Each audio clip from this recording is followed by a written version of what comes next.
I'm begging. I think I just did like 8d8 psychic damage or so. Welcome back to Channel Divinity. And to our first weekly upload. This is our first week between two uploads, so, you know, hopefully you're here. If not, I guess we'll see you next week. But either way, happy to have you here, and this is hopefully the new normal. Every week on Monday we should be uploading, and yeah, that's the goal from here on. With that, there are a few additions to the show that I just wanted to go ahead and let you guys know about. First heard here. Hopefully, leading up to this, you've seen a few pre-game sneak previews of some clips of the upcoming episodes. Just some teasers that will give you a hint as to what's to come. That'll be on our Instagram and our Twitter. The links should be in the bottom left corner of our show. Not only that, but sorry, what? Not only that, but we also have a website that has a quick little about us, all of our links, all of our social media accounts, our Twitch, our YouTube, all sorts, as well as some quick introductions for the characters, the cast, the crew, just some overall info, our contact information, as well as all of our VODs. Every single video is going to be stored on that website through YouTube, linked to that website itself. You can also just go to our YouTube page and see everything there. Our YouTube will have these videos uploaded 4 days after our sessions, so if you want to see it first, come to Twitch, and then if you want to see it later on, YouTube's the way to go, as Twitch has a certain amount of days before the video's gone. But that being said, again, all of those links in the bottom left corner, and you can also find them in our About Me on our Twitch page. On top of that, we're going to be releasing a podcast soon. More details to come. It is going to be this in podcast form, so if you are doing something that you cannot watch or leave it open on Twitch, you can listen to it hopefully on Apple Podcasts, Spotify, you know, whatever, as there are more details to follow as that progresses. And then the final thing that I have to mention is just a quick, you know, little keep your eyes out for some other projects coming soon. We have some stuff that we've already started working on that we are excited to share, as well as some things that may just be set in motion here fairly soon. So look forward to that. Anything else from you guys? Anything else that I'm missing? Hope you had a nice Halloween. Yeah, it's a good one. It's a good one. Nice haircut. Thank you very Nice much. haircut. Thank you very much. Thank you. Looks sharp. Yes. That was really good. I appreciate it. A beast. Oh, Yeah. Well, if there's nothing else, I guess we can go ahead and begin. So. I got some. I'm excited to play this.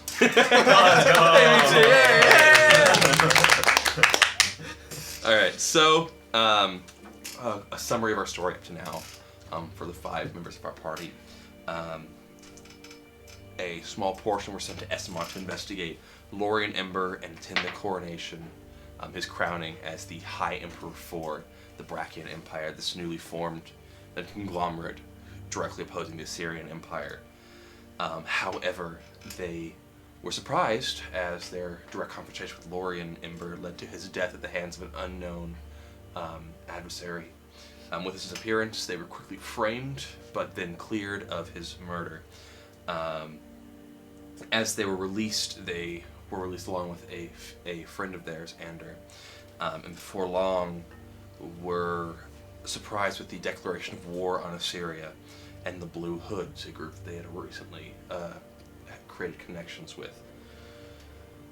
While trying to escape the angry mobs of Brachia and the anti-loyalist movement ransacking traders loyal to the old empire and nobility still tied to the crown, we almost lost multiple players to a well in the park district of Esmont. In the process... Just toss a coin before me, man. In the process, Carcass was able to lose almost every single piece of offensive and defensive equipment he owns.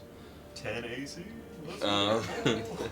And from there, They met up with Barrett, formerly Harkin, and Presinia, a wizard who he's been traveling with. And they witnessed a slaughter of townspeople at the hands of their former allies. Ally. It was all soulless. Infamy. I was out of breath. I was drunk. Yeah, fair enough. At their former ally. They decided to join with these three, and together they traveled to the Blue Hoods to try and seek shelter and a way to escape the now closed-off city. Ander, as we found out, has some sort of connection with the Blue Hoods. Not yet completely explained, but a deal was semi-struck with Vree, the leader of the Blue Hoods, in exchange for the location and hopeful safety of her brother Miklos.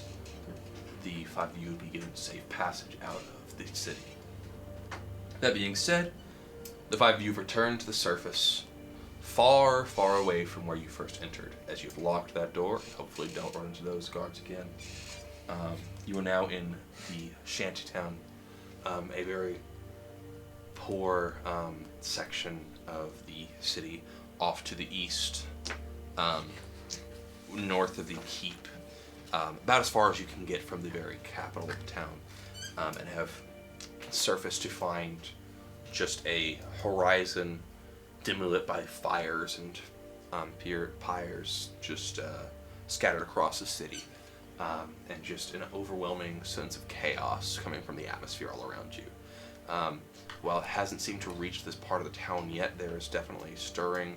People are coming out from their broken down huts and tents and watching the skies and peering down the roads to see what is occurring. But as of right now, this area is fairly quiet, and the five of you, while getting some questioning glances as you appear out of the aqueducts, don't garner much more than a few glances. You all safely enter the aqueduct, close it up, and are left to your own accords.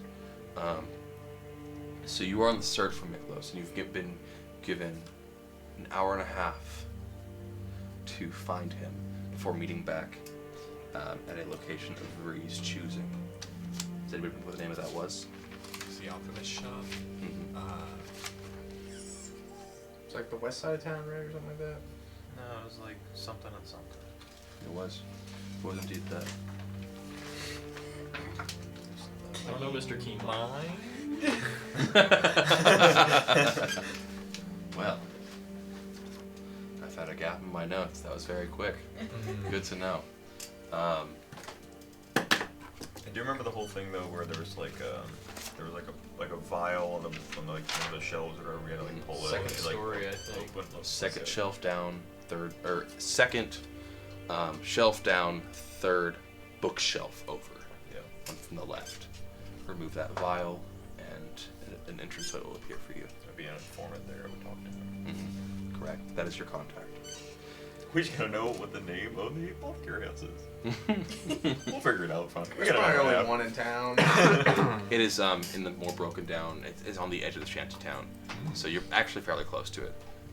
It is on the more northern half of this.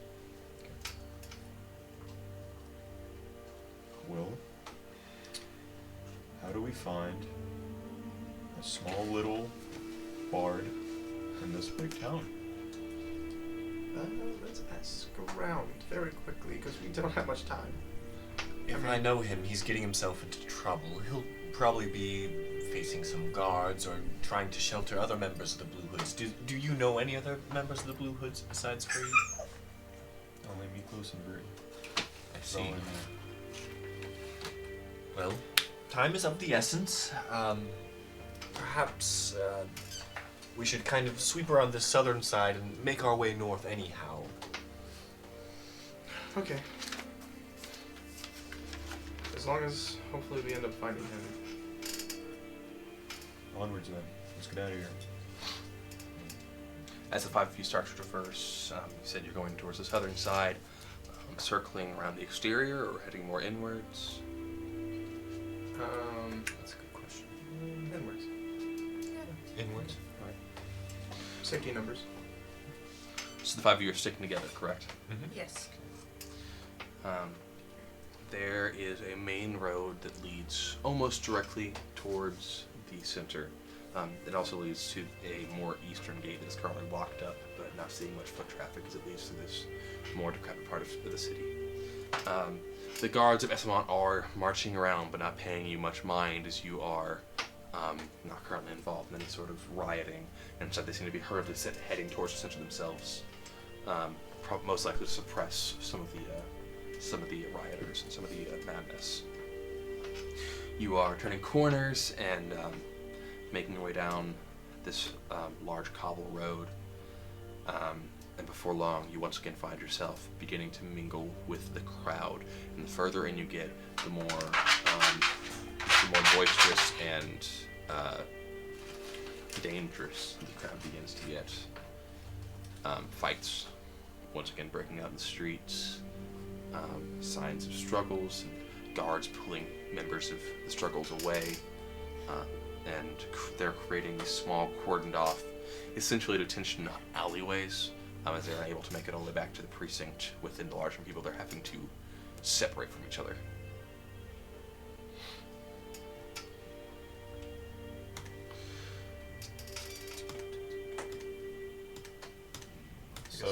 So I guess when we're traveling through this part of town, like when we're looking down the alleyways, do we see anything in particular like that seems strange, or is it kind of average? So, for the most part, the number of people that have been captured seem to be just typical villagers, and they're basically being subdued. They've been tied up with whatever's available, some cuffed, some not, most likely due to a lack of supplies, and they have, they're not really fighting their captors. They're shouting and joining in the festivities from as far back as they can, or as close as they can get from the alley, but still being held back by armed guards. The overall feel of the crowd is excitement, but there's enough violence to cause issue. But as you push further in, what you see starts to take a slightly darker turn, as there are people with blue scarves or blue pieces of cloth wrapped around them, hanging from posts deeper in town, with the words "traitor" painted onto their chest. Members, from what you could see, of the Blue Hood. And none of them seem recognizable to the closest features. They have sacks over their heads. So you cannot see their faces, but most wear drab, dark clothing. Something seemed they have robes, knowing Nicholas and the description you were given. He has a patchwork cloak. He does. He's very recognizable. Not very rogue-like in terms of what he wears. It's very, very bright and colorful, and it seems to match him. But as you are going through, as you see down different alleys, there are no visible members of the Blue Cloaks being detained, but instead it seems all have been subject to immediate execution. I'm going to reach Noibad, and when we were running last time, I picked up like 2 or 3 of those wanted posters that were posted up. I'm gonna pull one of those out and see if I can see what's on it, and see if there's like a last location or something like that, like on the posters. Or last sighted here. So the posters are general. It's for the entire group. Okay. But it's for all of the Blue Hoods. And essentially it is showing their insignia, this white dove, a hummingbird. My apologies, a hummingbird. White hummingbird on this blue cloth, kind of their calling card. As for otherwise, there are names and very poorly drawn portraits, such as Vreen, and Niklos is one of them. But there's no face along with his name, just the name Niklos. Otherwise, there are a few names and faces you do not recognize, neither do you, Andrew.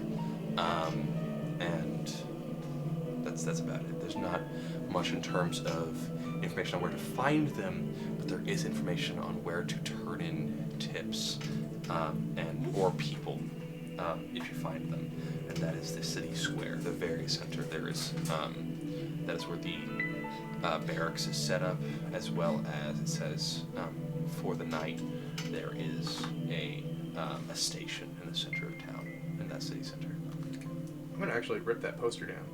That's in his hand. Yeah. Never, He you ripped it down you earlier. ripped it down. I Hey, understand. That was when he got earlier. Well, no, take it out of your hand. Um, I'm gonna let me see that. Pass it around. Okay, hear me out, guys. Now, if you really say what you're saying, and Miklos might get himself into trouble, and people are turning in tips right now, obviously, as I'm looking around, pointing at to the bodies hanging, that means there's a good chance that whatever information they have at the town center could help us find Miklos. If people have started reporting activities. You want to go back to the center of the town square after killing 30, 40 people. Look, they tried to kill me. End of story. Okay, but they'll try to kill you again. Okay, then maybe you guys go. That is true. They don't recognize you two. They're them. And you can disguise yourself for crying out loud. I think I don't- I've already used my disguise, so. With your hoods that you don't have. Kind of lost that. As Presenia said, there is safety in numbers, and if something were to occur, I'm almost at my limit, magically speaking. Perhaps it'll be good to keep in mind if we don't find anything in the slums. you guys stay ahead. I'll sneak in the shadows if that's the case. I can take care of my own if I do get caught. As you are speaking, there's suddenly a loud roar of cheering not far off down the road, and the majority of you can't see what's going on. But Carcass, with your advantage in height, you turn to see another body is dropped from one of the posts. Same height. You're the same height. Yeah. Then both of you see another member of the Blue Hood, or Q, member of the Blue Hood, has been hung not 50 to 60 feet away from you. What's up? Perhaps we should draw near, see how many more there are holding. I just say the sooner we get the information, the sooner Miklos doesn't end up like the rest. And that's our ticket way out of here.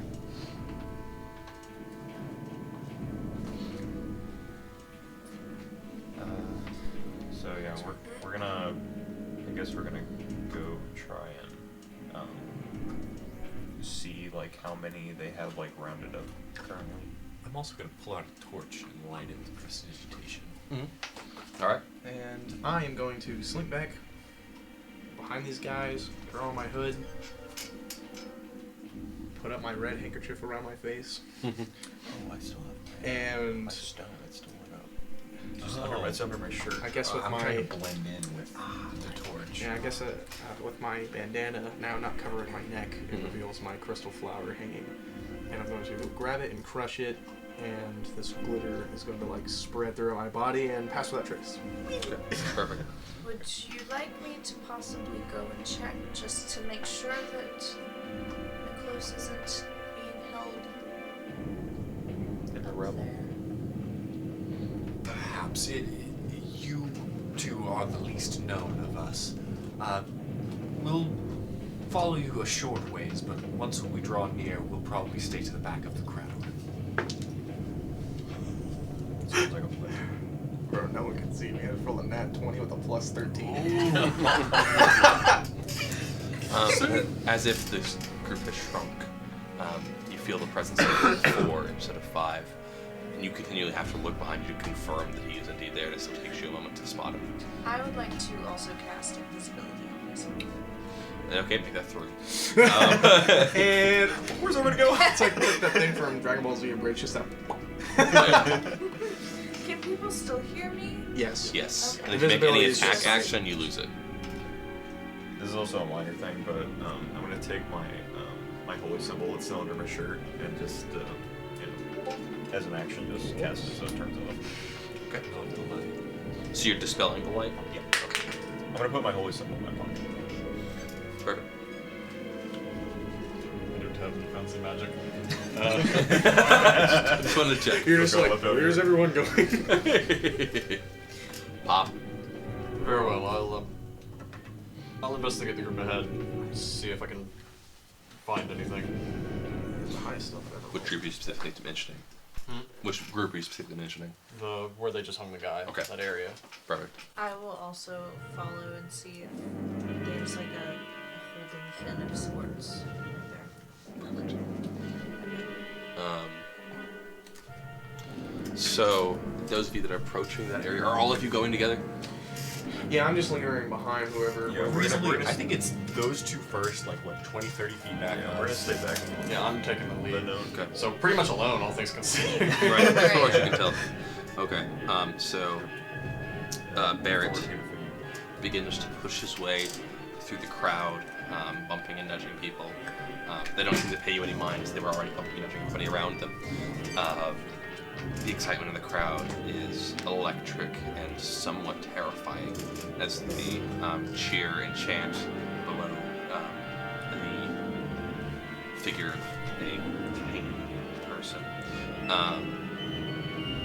As you approach, you see that this is taking place on a quickly put up stage. Just a few pieces of wood strapped together with a post and another post leading out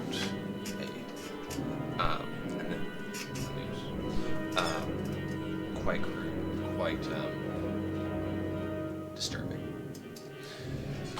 As for a holding pen, there does not seem to be one, and there also does not seem to be any guards actively in the area. It seems it was put up and left. The figure is still devoid of signs of life. Possibly has been for a while, and is more of a statement than a recent execution. That being said, It was the dude who just got on. right. That's what I'm saying. Oh, he was It already doesn't. dead. Yes. They just what it went seems off. like. Okay. There's no signs that he's. However, as you approach, there are no guards in sight. Whoever put this up had already left. You see a close left. Roll me a perception. Pretty bad perception, so. 14. Okay. So you do not see any other signs of causes of death. You could infer that maybe it was exactly what it looks like in a different location and then moved as a possibility, but you can't be for certain. You have not dealt with a large number of horses. In terms of like investigating causes of death, you yourself have caused their deaths, but you haven't investigated the causes. It's not a stab wound, so I'm not very good at it. Right. There are no visible stab wounds, and he is probably about 10 to 15 feet above you. Oh, he's all there. Right. Oh, This he's is like 20 feet in the air. Right. Okay. Is there a way to get up there? If you want to climb the post, that's probably the easiest way to get up there. Maybe that's a good idea. You're invisible, don't worry. Sort of bring the post down. Just hear it breaks concentration. Speaking of, Britannia, I would like you to roll me a dexterity saving throw. As the crowd cannot see your location, you're going to have to be dodging between them to not just be bumped left and right. Okay, awesome. Not a difficult throw or anything. Just a general how sure your footing is here. You're gonna get knocked to the ground, that kind of thing. You are getting bumped around, and people are looking around, concerned and a little worried as they don't know what they're bumping into. Right. But you haven't been found out or anything. So while I'm high key still, I want to be listening in on any rumors or maybe word like I heard some blue hoods this way or something like that. I just kind of want to follow where the general crowd is going possibly, and then we can give me some clues. Yeah, for sure. Just a few of the things you're picking up. roll me a perception. 24. Okay. A few of the things you're picking up. Some people generally do feel sorry, like poor Sap. While others are, down with the Blue Hoods, down with Assyria. And it is a mixed bag, but the majority are at least feigning interest and support for what's going on. There's also whisper from those around you further in the back, as you haven't really traveled forward, that there's at least theories that not all of these are Blue Hood members, but instead, just wrong place, wrong time, or even purposefully framed. Bad day to wear a blue scarf. Right. Very hasty and very unorganized, and anybody in the wrong place could be caught up very quickly. It's more of a ask questions later kind of situation, is what it sounds like. As for what's happening, everybody's being taken to the center for a very, very, very quick trial, execution, and then public display, depending on the verdict. And as of right now, there's not been a single innocent verdict. Will can persuade them.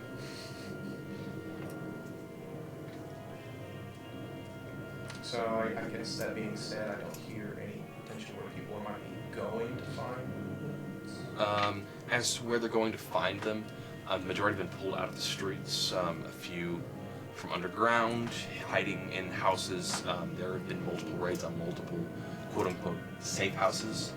That can include anything like poor housing, levels, places that generally police would avoid. They're just going into everything they can think of and pulling out anybody that they deem suspicious. Unorganized and chaotic. With that being said, there is talk of movement towards slums where you recently exited. Also the location of the safe house that you will be arriving at. But no word of that one specifically.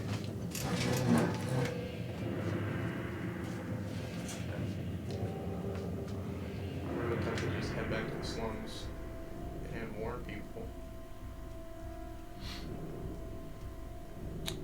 And then with your 21 perception, I believe, you are able to make out from the back a group of shiny plated men or women, you can't quite tell, heading back towards the center of town.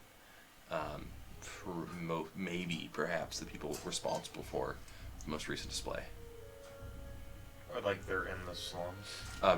They are leaving the location of the most recent instance and heading back towards the center.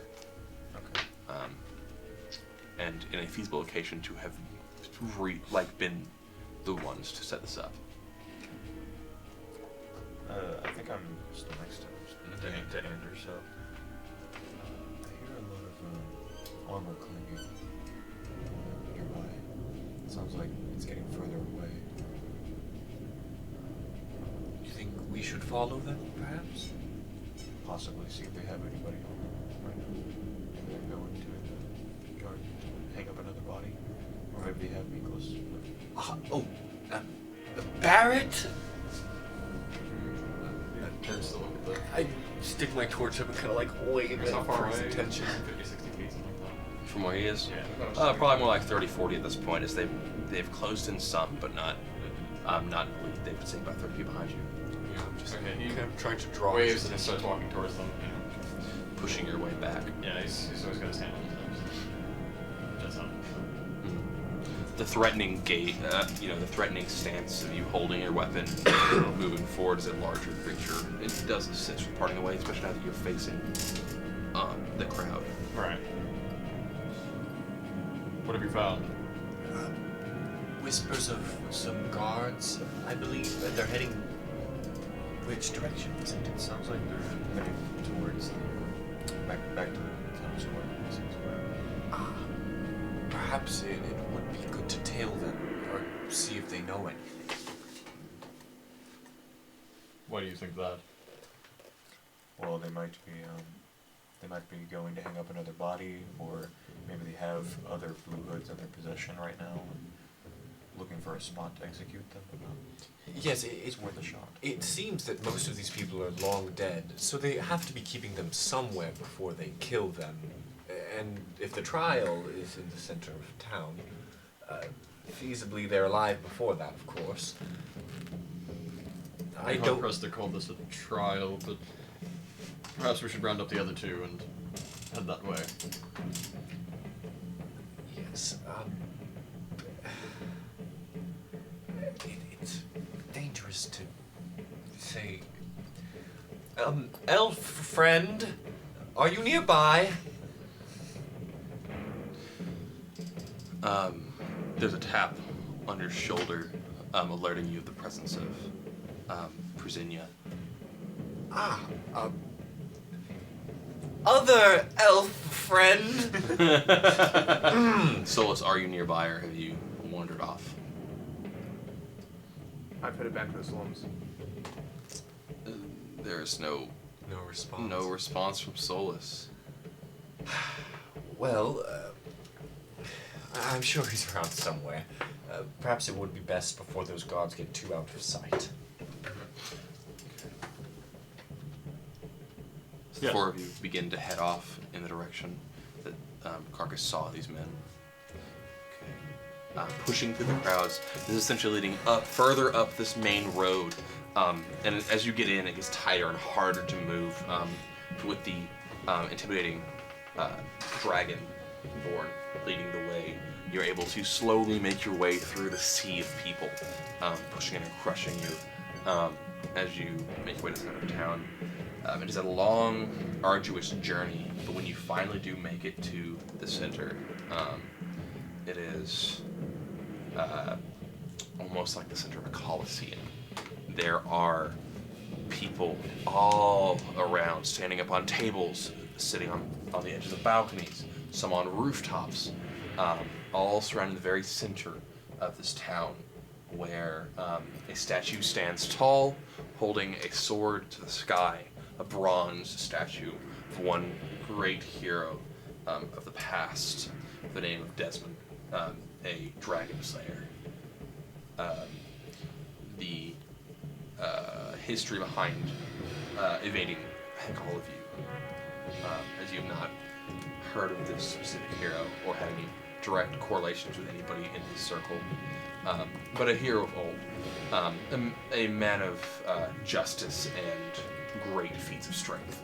But below him is a large pin consisting of metal fencing that has been set up surrounding a gaggle of guards holding in a large group of people that are chained together in kind of a line, and one by one they seem to be let off the chain into the very center, where a single dwarven woman sits on a stand over top of a podium that the person is sent up to. And when they are sent up, there is what seems to be a makeshift trial, as you observe. And this is what is happening. Somebody's been just let off the chain, walked forward, and then brought to the trial. Once brought there, a bag is lifted off her head, revealing an elf, seemingly male and of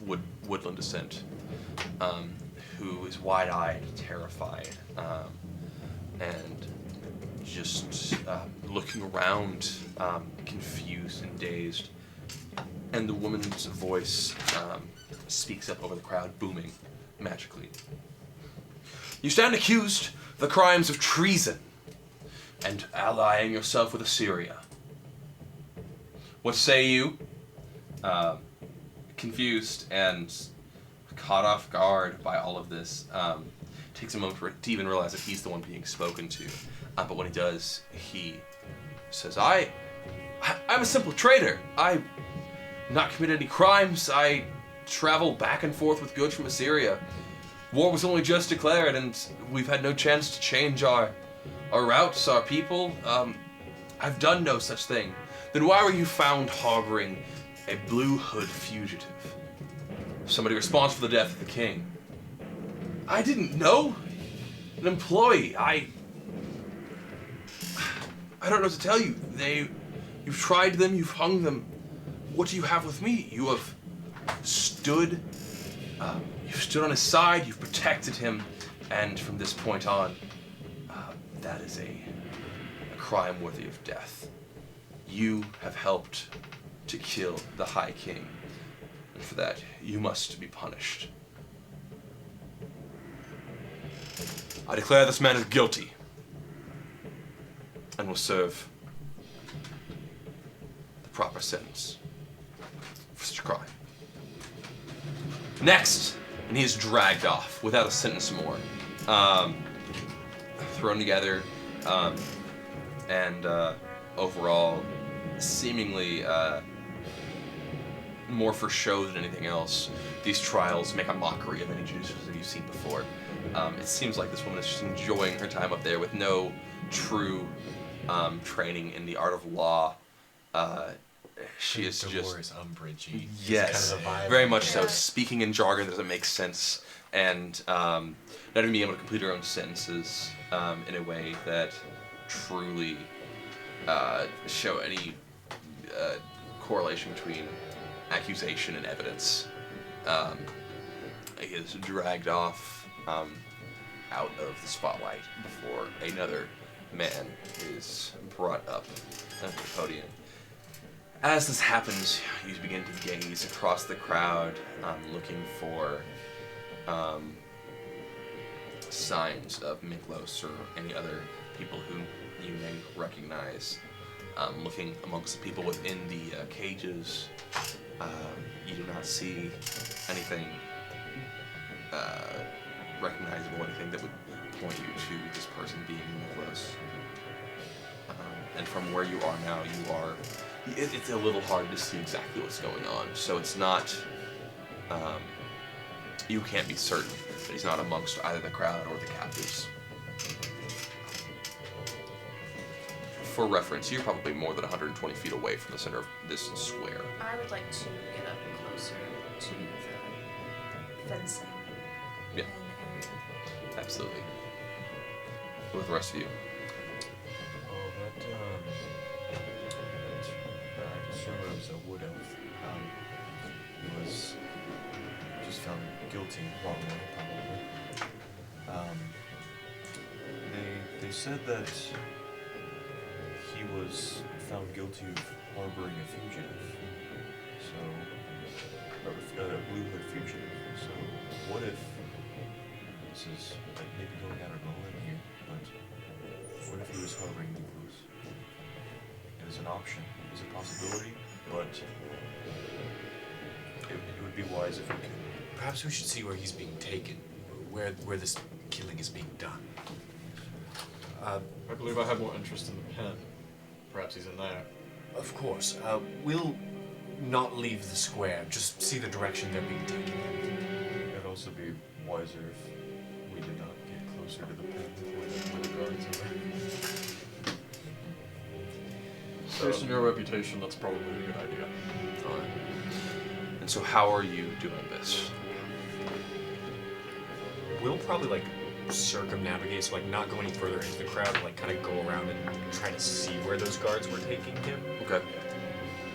And if not him, the next one, because it seems to be a pretty steady stream. Right. With these trials lasting probably under a minute, it's not very long before you get another chance. But with this magic being recently dragged off in a more southern direction, you are able to slowly begin to circumnavigate in a counterclockwise rotation about the square. What about the remainder, the two of you? I guess you said they're all sort of gathered around this. So how close can I push in? Just walking through the crowd, basically. You could get the fence is about 30 feet from the statue, leaving a 30-foot radius. More of it's a square, and it's 60 feet along the side. Crudely put together, you're able to get at closest about 30 feet from the people in the center. And if you circle around more to the left, you're able to get to about where the pin is that they're currently holding these number of prisoners. Okay, no, he's just gonna walk there. I mean, he's big. He can kind of just push through the crowd, and not trying to like shove people or anything, but just like he's trying to get a better look, like a regular crowd goer, I guess. Okay. Perfect. And then, what about? Right, I know exactly. What about you? Yeah. Yeah, I am kind of following in Barrett's footsteps as he's pushing through the crowd. I figure I can just stay closer to him and get up to where he is, and then possibly push further forward if that is possible, to get as close as possible. Absolutely.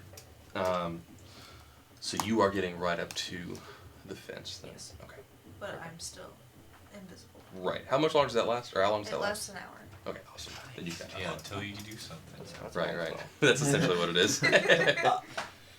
Okay. So we'll start with the two of you circling counterclockwise. I want each of you to roll me a stealth as you are sneaking around the outside. No longer with disadvantage. No Skill mail. Small victories. And 2. Oh shit! It does not matter. I got a nat one. 13. 13. Okay. So So 4, but yeah. Carcass, finding newfound agility, missing his chainmail, begins to slowly creep between, I dropped my glasses. between people, bumping here and there, before hearing a loud crashing as Ander is bumped into and sent into a window that thusly shatters at the front of the store. When it does happen, somebody nearby turns, "My shop! What have you done?" Looking directly at you. Just bumped into it, sir. My sincerest apologies. Gods! Gods! Over here! Yeah. This guy's an old man. Give him a break. And he is trying to shout for guards. I wave Carcass past. Someone needs to keep on those guards. Like I said, I can hopefully deal with this. So you're gonna stay. Cargus as he sees the motion because of the glass breaking, and he looks worried about leaving Ander behind, but following his orders, he's gonna try to keep circumnavigating. Hopefully, Ander doesn't get out of the situation. Also, hopefully he didn't break his glass. Right. I don't need him to see things, but they Right. do make me look distinguished. Yes. And they are definitely on the ground, mixed in with all the glass. Oh, Sir, I can pay you for the trouble. I have some amount of money. Say 5 gold.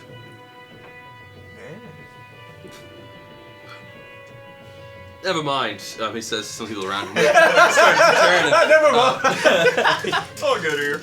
I think everything is in order. You said 5 gold? Indeed, and I pull out a small pouch and count out 5 of my 9. Hopefully he doesn't see how many I had. And I hand him the money. He grabs the coin. Looks at you cautiously, looks at the coin. Don't do this again. My apologies, sir. Don't break my window again. That's so... My apologies for jumping to conclusions. It's a rowdy crowd. I didn't realize that you were somebody of.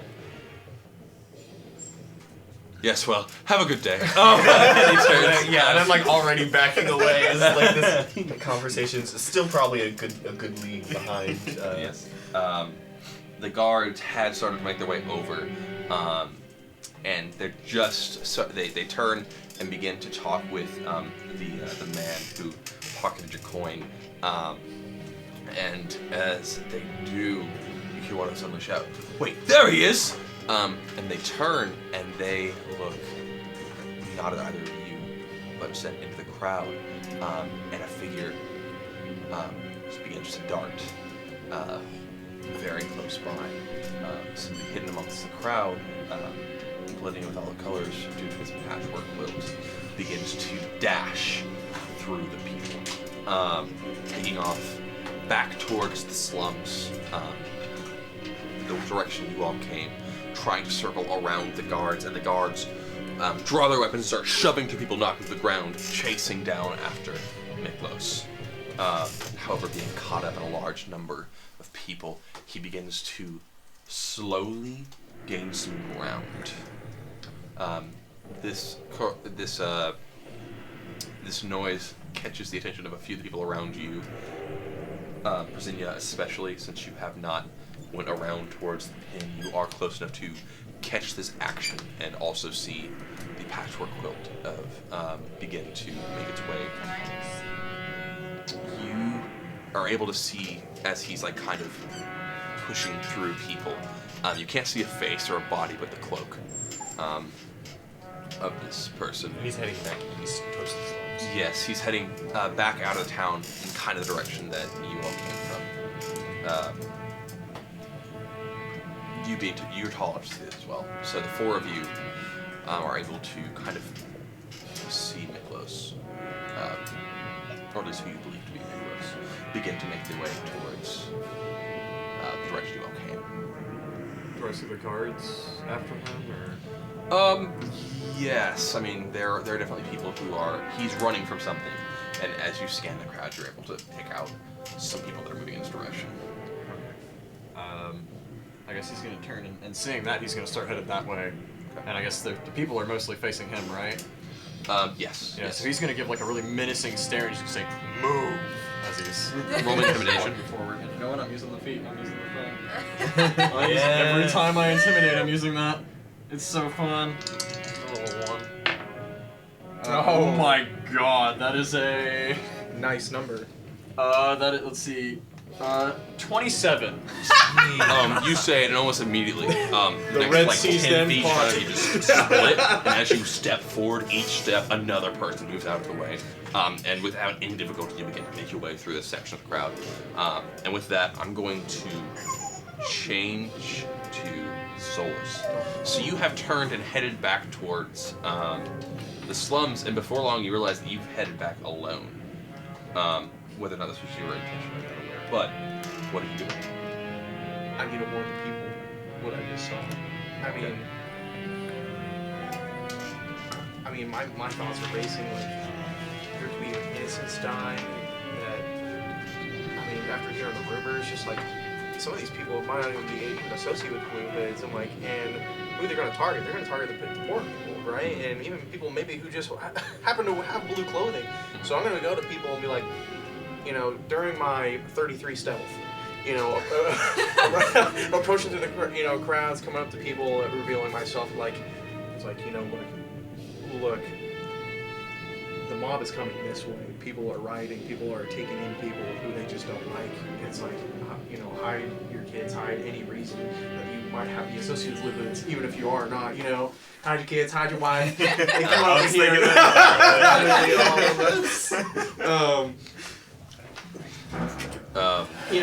I'm just trying to tell everyone, it's like, please don't give any reason to be hung, and if you have any reason, like, try to go hide somewhere that you might know is safe, like, maybe you have any cellars or something like that, or barricade them, or defend yourselves. I just don't want to see any more people get hurt, especially innocents. Roll me persuasion.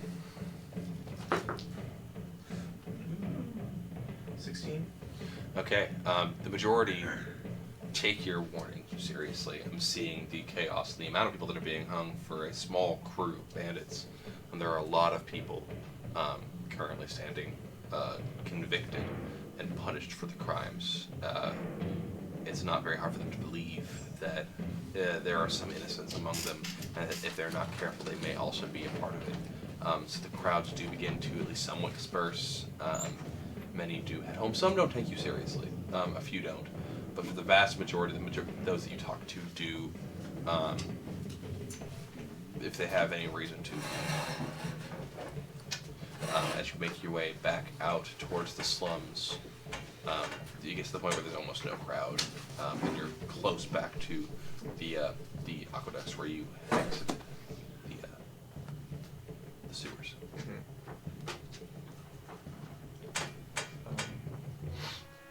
I guess that being said, I feel like I've probably done the best I could here. I'm gonna start stealth my way through the shadows back the way I came to hopefully meet up with the crew. I also just want to say I shouted for Carcass and like kind of pointed in the direction because we had to turn around to chase after him. Perfect. So you Barrett's kind of hoofing it. So. right, you've taken the lead for sure. The only ones ahead of you are a few guards who were closer to the entrance, pretty much by it. And then next would be Ander, then you, then Carcass. As the four of you begin to take chase of the guards and the person they are pursuing. I would like each of you to roll me a acrobatics as you make your way through these crowds. Or athletics if you want to try to be a little more forceful with it. Yeah, I'm gonna do that. Ooh, can I use my thing on that too? Kind of just curious. No. A Leap of Faith, Chapter 1. That's a 22. 19. 12. Okay. 19 for brute force. I'm using athletics. I'm doing it at 21. Okay, awesome. So, the three of you have absolutely no issue, especially with your previous intimidation. Absolutely no issue just barreling through the crowd, pushing to the side. Brazilian does have a bit of an issue being invisible. It's a lot harder to convince people to move.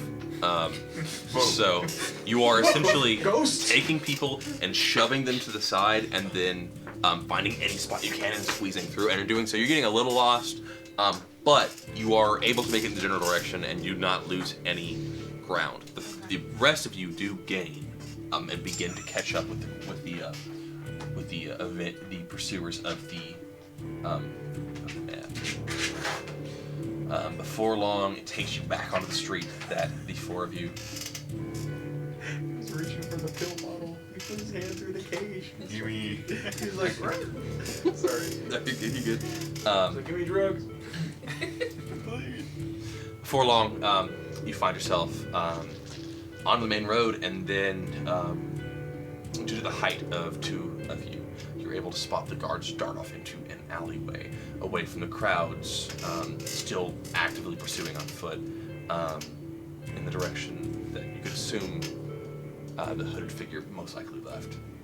Are all of you just going to follow straight, going that way?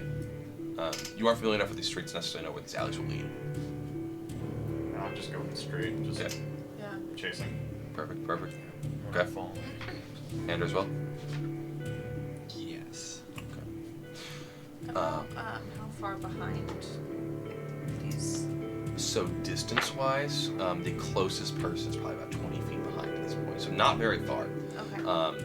And that was, I believe, you. You are practically with Barrett at this point in time.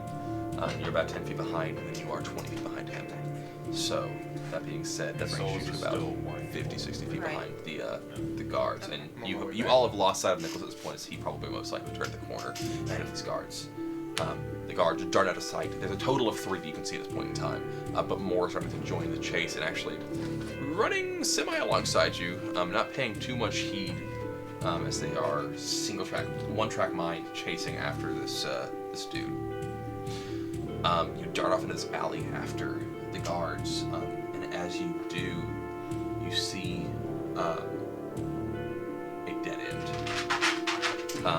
Straight ahead, there are 3 guards with their weapons pooled, 2 long spears and a broadsword, and a shield, heading towards the cornered figure. And indeed, it is Miklos with his hood thrown back. You can see his face clearly. He is he's drawn 2 daggers and is currently attempting to scare off the guards, but not doing very well. He does not see you, but you do see him. These guards are only about 20 feet ahead of you. But behind you, more guards have arrived and are waiting to see what happens with you 4 as you have now separated yourself from the crowd. Haven't drawn their weapons, but are readying them in case the 4 of you show any sign of, or the 3 of you. I We are apologize. in the alley. Any sign. Yes, at this point you are in the alley. Behind you aren't sure.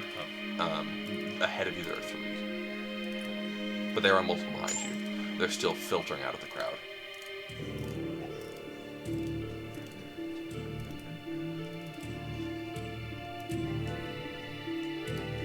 So, I'm trying to imagine a we're in an alleyway that's dead end. Mhm. Miklos is at the very end, Mhm. like cornered against the wall, and then there's 3 guards, Mhm. and then there's us. Mm-hmm. And then you guys are Behind us. We're like sandwiched stuck in between the some wall. guards. So you're probably about 20 feet behind the guards in front of you. Then 10 more feet to Miklos. Behind you, taking up about the next 30 feet to the edge of the alley, there are at least 2 guards, but maybe more. You have to turn and face them to find out exactly how many. Would any of you like to make any moves or allow the guards to make the first? How I large guess is this? I'm. Or you guys at like 10 feet wide, so like we It is can about just see in it is a larger alley. It's about 15 feet wide. 3 of you can comfortably fit shoulder to shoulder, but that's about it. How deep is it to the dead end? So it is 60 feet in total down. 30 feet to Miklos, 30 feet behind you to the entrance. You are dead center. I would like to. Let me find it. How do cone attacks work? Is it if it says 15-foot cone, does it mean distance or does it mean width? Yes, it's a direction, right? I Yeah, believe so it's like straight. 5 feet, 10 10 feet, feet, 15 feet, Okay. and 15 feet straight. So I think the base and the height are the same. I believe. Okay. So I'm gonna step within 15 feet of them. I'm gonna call out, "Leave him alone! If you know what's good for you." You know, he's still got his weapon on his hip, and there's ice particles starting to drip from his mouth, I guess. Perfect. Like, Cryolating. Kind of. yeah. The guards in front of you, they turn surprised at the fact that there are more that are not allies arriving behind them. And with this, you hear the unsheathing of swords behind you as well.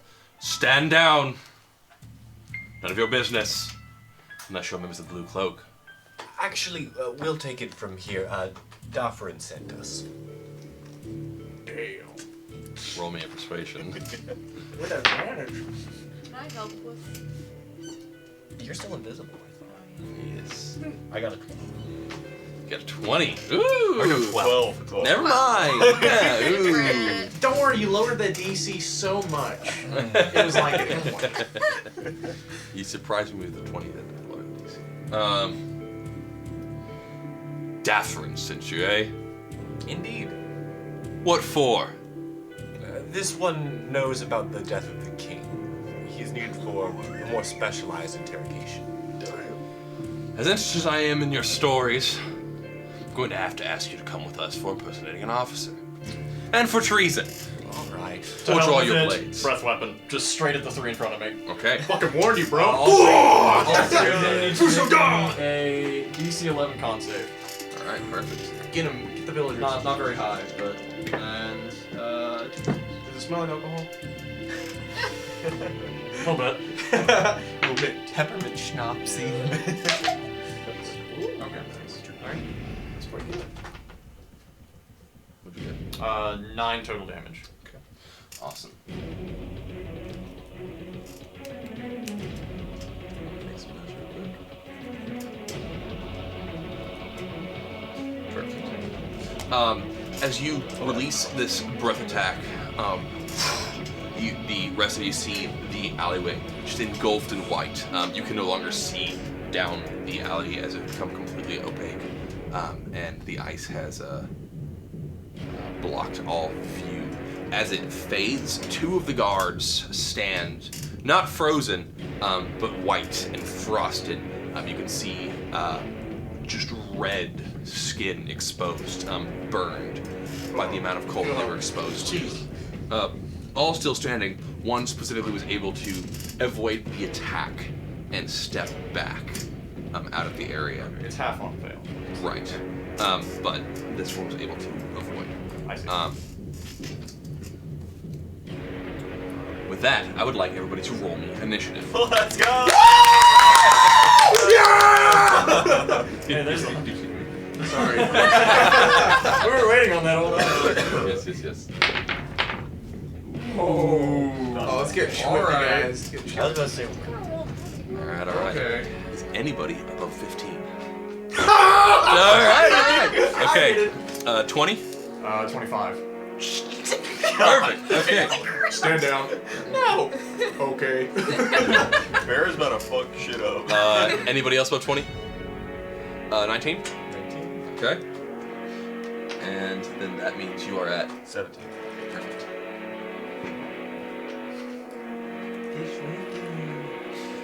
And then what are you at? I'm rolling. I'm here. Nope.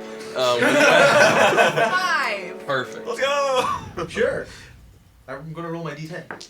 It's okay, you're still invisible, so you get to. Yes. Oh, yeah. Yeah, you yes. dropping into this fight's gonna be You still get something, yeah. Yes. Absolutely. There's an old man That's and some right. weird fur thing and a dragon. What the hell is it? Wait, what? God, Hickman. All right. Barrett. Start us off. Alright, so he, as the dust clears, or the ice clears, I guess, he sees these two guys, chilled and injured, and one guy further back, and he just takes off straight for them, both hands on the swords and whips them both out. 2 long swords. Nice curved temper on both of them. green and white with the gems. Yeah, one of them's got a white gem on the pommel, the other one has a green gem on the pommel. The one with the green gem actually has a red cord wrapped around the handle. The white one has a blue cord wrapped around it. And they've got like a sort of wavy temper on them, both of them. And he goes straight for the 2, and he makes one attack against each of them with action surge. Okay. Perfect. Go ahead and start with the one on the left first.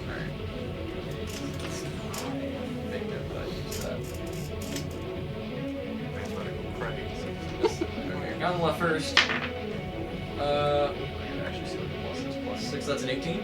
All right, that hits. Dump them. And that is a 1d +4. 5 damage. 5. Okay. Caught unawares by the breath attack, being completely frozen in this metal armor that they're wearing.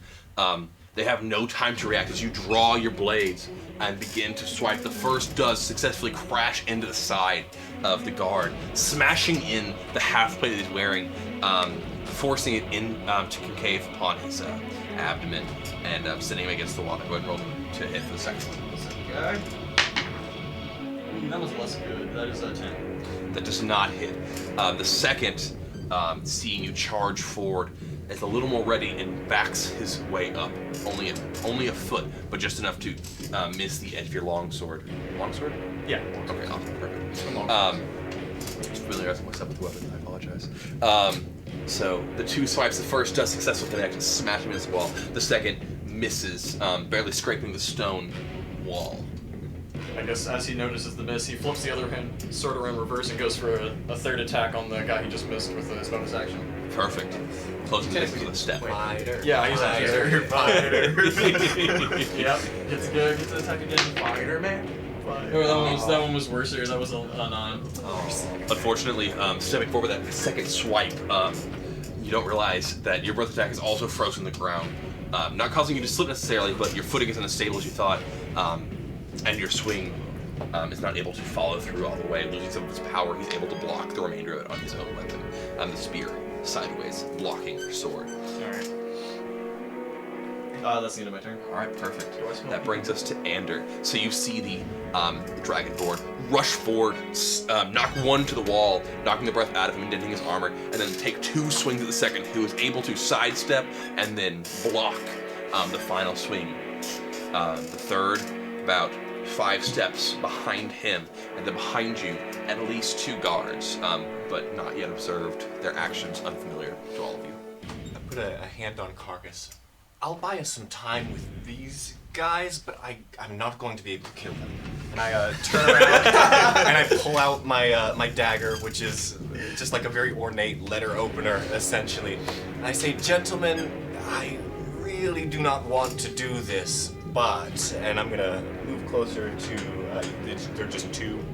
As you abreast. turn and look, you only were aware of 2, but more have joined. There are 8. That's okay. And the one in the front, as you turn and look them over, fucked up. They fucked up. I'm not trapped in here with you. You're trapped in here with me. I close the distance, and I'm going to strike it when I'm done. This 61-year-old man just turned with a letter opener against 8 guards and said, "Have at thee!" I've seen some shit. Does a 15 hit? A 15 does hit. Hey, oh my gosh, I get to roll something that's not an D20. That's 5 points of piercing damage. I'm going. Okay, so you're going straight up, and this guard, surprised by how limber you are, you are able to just step right through his defense and jam your dagger straight between two chinks in his armor, piercing through multiple layers of flesh and into some organs, making a deep dent into his health. And then as a minor action, reach into the component pouch and pull out my marble to prepare shield. All right, perfect. I bet. Gentlemen. Bruh, Andrew, a freaking goat. And I am in the middle so that they would have to, if they try to go past me, they would take an opportunity. Awesome, perfect. That brings us to Caucus. So what is the distance between Ander and Barrett? And Barrett, so you've closed the distance. I ran down the alleyway, yeah. 20 feet from you is Barrett, and about 20 feet now from you on the other way. So 40 feet between the two of them.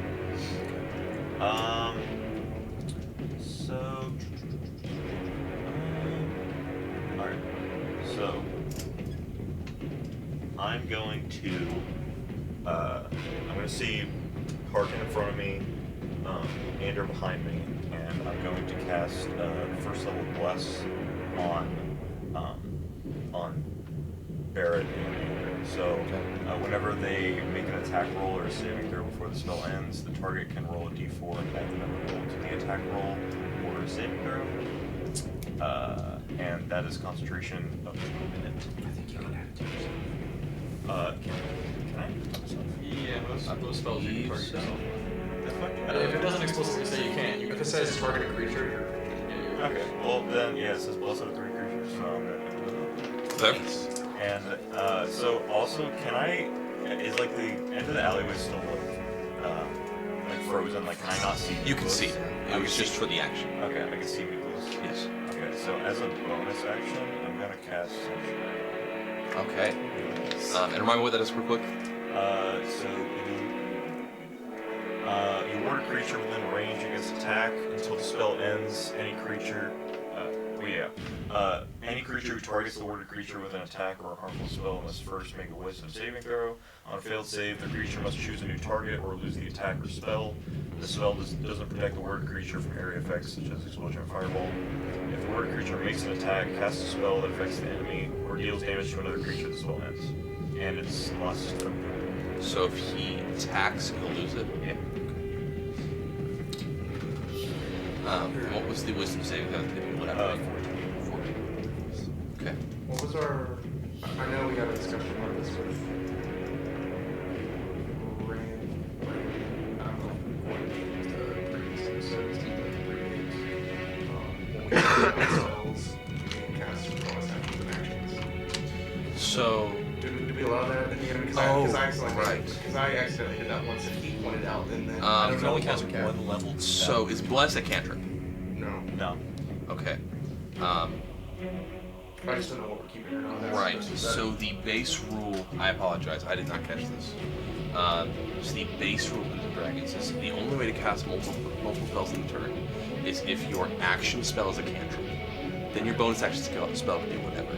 That means if you quicken spell like Fireball to be a bonus action, your action spell is supposed to be a cantrip and it still works. You can cast both. But if you're casting like Bless, for example, as your action spell, you cannot cast a bonus action spell. Okay. If you action surge, you can do 2 spells. Right. Because it's 2 separate actions. The only way to cast a spell as a bonus action is if your action spell was a cantrip or you didn't cast a spell as your action. I'm just gonna cast one. I wasn't trying to like rules lawyer or anything. I was just trying to make sure we're all on the same page. Like, So 'cause I don't know what we we're don't even doing. in this fight, so fuck. I want to see sanctuary. bro. Yeah, I want to see a spike growth on these 8 guys. Look, I'm looking forward to work because that gives me be able to do things. But Alright. And thank you for keeping me honest with that. And I apologize for catching that up on that sooner. It's okay. That being said, anything else for your bonus action then? Okay, perfect. That being said, it's now the guard's turn. First, we're going to start with the 3 that you charged. Beginning with the one that you currently were swiping at. As he blocks your sword and knocks it back, he's going to try to retaliate with a stab of his spear. A 7 does not hit. As the spear comes forward, you're able to bring your other sword around and deflect the spear, sending it whizzing by, not piercing you. He pulls it back, ready himself for whatever's next to come. As his ally, the one who was able to avoid your breath attack completely, steps forward, this one in leather armor, swiping at you with his sword. 7. You are absolutely dominating the battlefield. These 2 guards completely locked down by your actions. The third, the one that your sword did successfully connect, is going to try to close the distance between you and these guards, and essentially going to try to trap you in between the 3, evoking flanking, which is a option roll that we use in this game. 2 natural 20s. Okay. This guy's like, he's not looking. Well, Okay. that might have been the last natural 20 he'll ever get. Hope. Vengeful assault. Okay. Good to hear. Good to hear. Let's, He's let's like, let I'll him. do Let's this let for that you, action. Jimmy. It was good while it lasted. This guy's so happy. Too bad it won't. You're gonna take 8 damage as a spear comes piercing between your scales into your back, sending your, making you arc for a second as this piercing pain kind of emanates from your lower spine and up your body. Not something you haven't felt before, but Nice Uncomfortable. it's familiar and almost welcoming as your adrenaline rushes back through you, reminding you of the battle. And with a fury in his eyes, he flips one of his swords around and just right behind him, like basically not looking, Yes. and takes a vengeful assault attack against him. All right. Oh, that is a 21. Okay, that definitely hits. Okay. And you know, no, we won't do that yet. No, we won't. We'll see. We'll see. 1d8 plus 4. 11 damage. 11. Max. Okay, so spear into your back, and using the advantage of the fact that the spear is no longer in play. How do you want to do this? Baby. Oh yeah, so he's got the spear in my back, and I just kind of like twist and snap it, and they're like outside. Yeah, Like yeah. it's still out, and he just kind of like just right into his shoulder, and then rips it out to turn back to face the other guys. Like basically not even paying him any attention. The sword finds its mark, landing directly on his shoulder, piercing down through the bone, severing multiple pieces of his body. Arm falls limp, and as you pull it through, a spatter of blood flies into your other opponent's eyes as their partner falls dead behind you. The spear that you snapped, where you say the head still lodged into your back. Yeah, it's still in my back. There's just like a 6 or so inches of wood just sticking out of my back. As well as the last bit of the spear itself, the shaft of the head, stuck into your back. He said, I got him wide open. Oh gosh. That is the guards up front. Meanwhile, in the back, you are facing down with a letter opener. You are fighting 8 guards. Get him, Anders! Yeah, show him! All right. Turn around, there's just an old man getting kicked to death. That being said, I can take it. No, you yeah, did don't catch sweat them it. by surprise as this dagger found its way home into this first guard. He is going to try to retaliate, drawing his own weapon. He swings down with a sword, but you're able to step back as the sword whizzes by, only cutting a few of your hairs, barely missing. The person to his left steps forward, but again, not being able to connect. A halberd just flying wildly past you. Just making sure I haven't pass shield yet. I have to do it as a reaction. They've rolled lower than 10 both times. Okay. These dice are on your side tonight. They're guarded. Noah touched them. Except for that. I'm sorry, Noah touched them. Yeah. Yes, probably. You know, honestly. Oh, No, he did. He rolled them a bunch. Don't right switch before- dice yet. Yeah, let this play I out. still have these. Let's not kill the old man just yet. Yeah. No, let And now this is a Andrew, 15-foot wide alley, so one more is going to be able to get up into the mix, but the rest are going to be stuck behind for now. And this also being another sword wielder. Wow, that's the lowest I've rolled yet. So, you are able to just step between these weapons that come through, still surprising them with your agileness, the element of surprise on your side. You survived this round without taking any damage from these guys. Now, that being said, And I didn't then even you still burn a have gone. spell slot. Let's go. Andrew's like Harder stumbling his roll. way through the sword. Now that brings us to Nicholas. Seeing this all occur, he is surprised that first off he has any help at all, expecting to be ganked by a large number of. Legends, baby. Terminology there. I apologize. Yo, where's bottom? By a large number. Soloing mid right now. Absolutely soloing. Yeah. But instead has an entire Bro, these team minions backing are him up. easy. The three guards surrounding, well now two guards surrounding surrounding Barrett are not expecting Nicholas to run up with his two daggers and jump full body on the back of the front spear user that you were initially fighting, trying to dig both of them into his shoulders. Yeah, Miklos. Slips on the ice wall, stabs himself. Noah definitely cursed my dice. Use the guard dice for The blades, not expecting him to be knocked back from your attacks, essentially go over his shoulders and his arms smack into his shoulders, loosening his grips on his daggers, being able to recover both of them and step back. Now essentially flanking this spear user. I apologize for all the creaking. The mic is probably picking up because I'm. Wacky waving inflatable arm flailing too You bad. wanna switch chairs? No. What? That brings us over to Presinia. Okay. She's been here this whole time, but she's I'm invisible. here. Okay, so still invisible. I'm going to go to the end with the 8 guards and Okay. try and get in the middle of them Okay. if I can. So you can pass through another creature's square, you just cannot stay in it. It takes double move speed to pass through an enemy space. Right. So to get there, you essentially are going to use your full move speed to get to the other side of the 3 that are Okay, currently fighting. that's fine. And that'll get you between 3 and 5. And I still get an action, right? Yes. Okay. That's just your movement. You should get your action and bonus action. I know what you're gonna do. What am I gonna do? Cave in the cave. I don't know what that means. Let's hear it. What are you Okay, gonna do? I think I'm gonna cast it at the 2nd level. I'm gonna cast Arms of Hadar. Okay, I was actually thinking tentacles, but then when she said get in the middle, it's like thunder wave is probably gonna happen, but it didn't. So, Arms of Vader is interesting. Hunger of Vader is interesting. I like that one.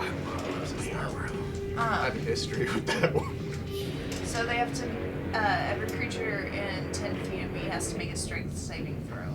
Okay, does that include Ander or do you select? It includes Ander. Okay. You'll make it, buddy. Don't worry. You're really strong, all right? Yeah, you're the strongest of them all. Is that your what is- reaction? What was your Yours? dump setting? What is the save? 14. And every creature within 10 feet, that is going to be 6 of them. 6 of them? Yeah. Okay, so 6 take 6 damage. Well, they haven't passed. They haven't. I haven't rolled for them You yet. got a ward. You I said do have a ward. 10 I'm or- not taking any. 10 or above? Yeah. 14 or above. 14 or above. Okay, that changes things. So far, 3 have failed. 4 failed.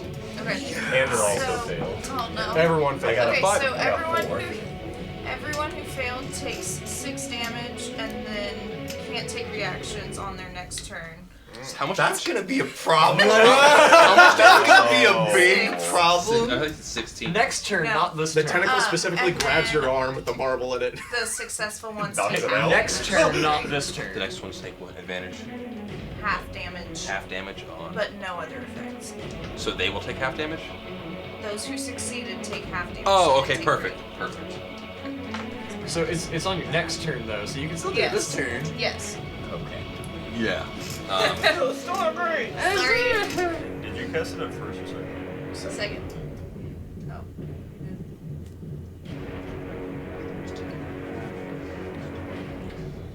Oh. So you're telling me all of a sudden just up, and then Yeah, so essentially, unbeknownst to anybody, this invisible creature steps through their midst, and then in between all of them just appears. And when Presinia appears, this black aura emanates from her body, her skin almost glowing outwards and almost absorbing the light around. And as it does, this emanation of shadows congeals into multiple arms that just suddenly reach out, piercing through the bodies, almost reaching for the souls of each creature within range and ripping back through. And as they do, a fierce pain emanates through your entire body from the point of which this arm reached through and include. It hits my ward, so you just get like a bird hitting a window. Yeah, it's kind of like a... But I am shocked because I didn't think I was within range or anything, and I'm taking it a lot more seriously now. Yeah, and you probably didn't see directly where this came from, as there's a guard directly in front of you between the two of you. This arm probably reached through that guard and then smacked into your ward and kind of broke, like just sprained upwards, and then But yeah, it took a harmlessly. lot of my, mental health. Right.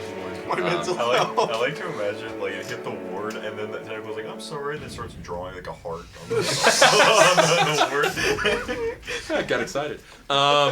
Just a smiley face. Anything else? Bonus action still available. I don't believe Perfect.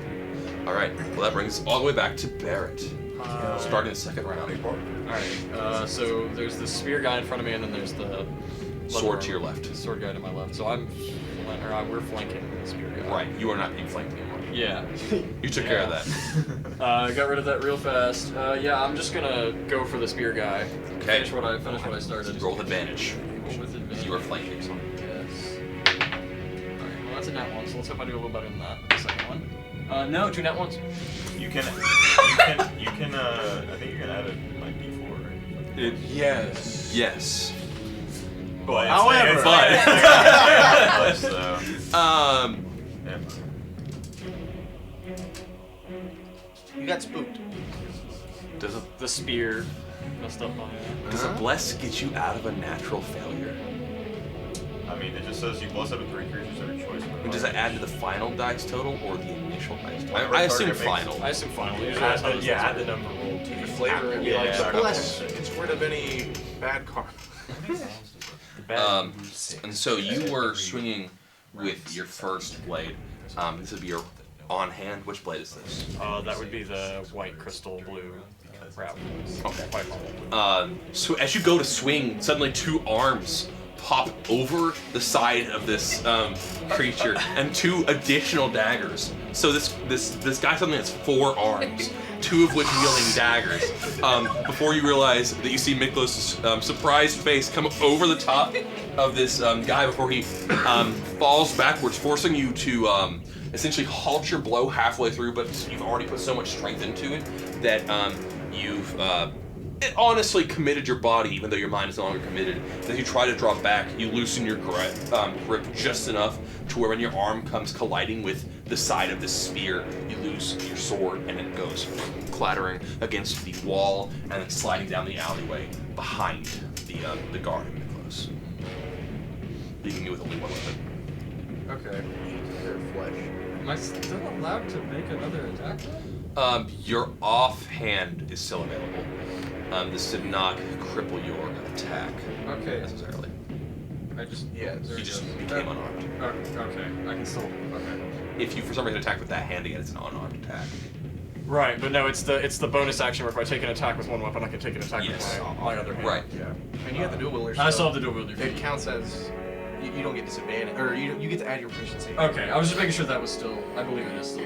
That's it. Yeah, so I'm just gonna attack him again with my other sword. I guess I still have advantage, though. That didn't matter last time. All right, that's a 13. that's 11. Is the 13 hit? No, it is Unfortunately. not. This sword, you're caught off guard by the fact that you just lost one of your 2 blades. Right. This was your personal blade, I believe. Yes. So, at losing that, you're thrown a little off guard, and at the last second, you are caught unawares, and the guard's able to absorb most of the blow with the spear and let the rest bounce off of his armor. That is the remainder of your turn, I believe. I don't think I have any more fun things I can do, sadly. Okay. No more fun things I can do. That brings us back to Ander, who has been almost pierced by an arm of Hadar, as well as all of the guards in front of you have been pierced. Oh, Wait. I still have gloves. I apologize. Okay. Should I apply that, or do we just want to skip it? Sure. We haven't gone so far that it's not irreplaceable. I'll apply Bless to the 13, so... And does that 16. end bless, or is that a continuation until He's he's concentrating on it, so Yeah. so once he loses concentration, Okay. Perfect. That would bring it to 16. That does hit. You were 1 point below. So okay. you You were can roll a d4, so he's used his d4. Yeah, I've used mine. Yeah. okay. And that's Okay. D8 plus 4. 10 damage. 10 damage. That is enough to finish this. Okay, there we go. So, now this one, like, my other sword I just lost, and I just kind of like, and across the stomach. Okay. For a moment, it seems almost as if you will miss with the second blade, but with a sudden mustering of your strength, your forearm smashes through the spear, allowing for this slice through the chest, cutting so deep that the body almost folds as it falls. That is, I guess if I have a little bit of movement, I'm gonna move towards my sword then. okay. You are still within 5 feet of the other guard. If you go further than where this guard was, you will provoke that, and you would have to retreat to the sword. Okay. Yeah, doing it. Perfect. So he can make his attack. you can actually. And he rolled a 17. He rolled a what? 17? Yeah, that would hit. Okay. Because I lost one of my AC. And so this is the sword wielder, who is going to slash across your back, aiming specifically for the now exposed skin around the spear that is still embedded in your back. Alright. That is going to be 5 damage. Just pissing me off. Right. As it slices, it kind of moves the spear, causing some internal damage that spins and maneuvers itself inside of your body, causing deep pain, as well as a clean cut on the exterior of your back. What armor are you wearing again? Chainmail. Okay, so maybe not so much a cut as a bruise, a very deep and bloody bruise that breaks your skin. Okay. The spear did pierce through though. Yeah. Yeah, chainmail. Let me chainmail. I just confirmed that bless. You can keep adding it, even though it says add a. It says whenever, so that implies that it can keep going for the minute. Because that would be a waste of a second level spell. I'm pretty sure. Yeah, I true. guess so first. First, well, yeah. I mean, it's still a powerful spell. Yeah, That's good to know. yeah, Especially because it's a concentration and all that. So. it does make sense. Okay, that brings us to the end of your turn. Yeah, that would be the end of my turn. Yeah, So I feel like- I went to. I'm over at my sword, I guess. I should have had one. My apologies, Andrew. No worries. Is the guard in front of me flanked now that Presinia is on the other side? Absolutely. In fact, yeah, no, he's the only one flanked because Yeah. you're the boulder center. Advantage with bless. I know that's why. So I'm looking at the marble. I'm looking at the dagger because I can't do both. And Right. You I'm, don't have I'm your gonna go with the reaction dagger. I'm gonna go with the dagger. No, it's 18 or yeah, plus 6, 24 to hit. 24 to hit. That definitely hits. And that's gonna be 7 damage. Nice. He is like the best old man I've ever seen. Souls is missing so out on Andrew, like that- literally mopping the floor with these cards. This brings him very close. No. My apologies. does? With your initial strike, how do you want to do this? This is Andrew's first kill. Yeah.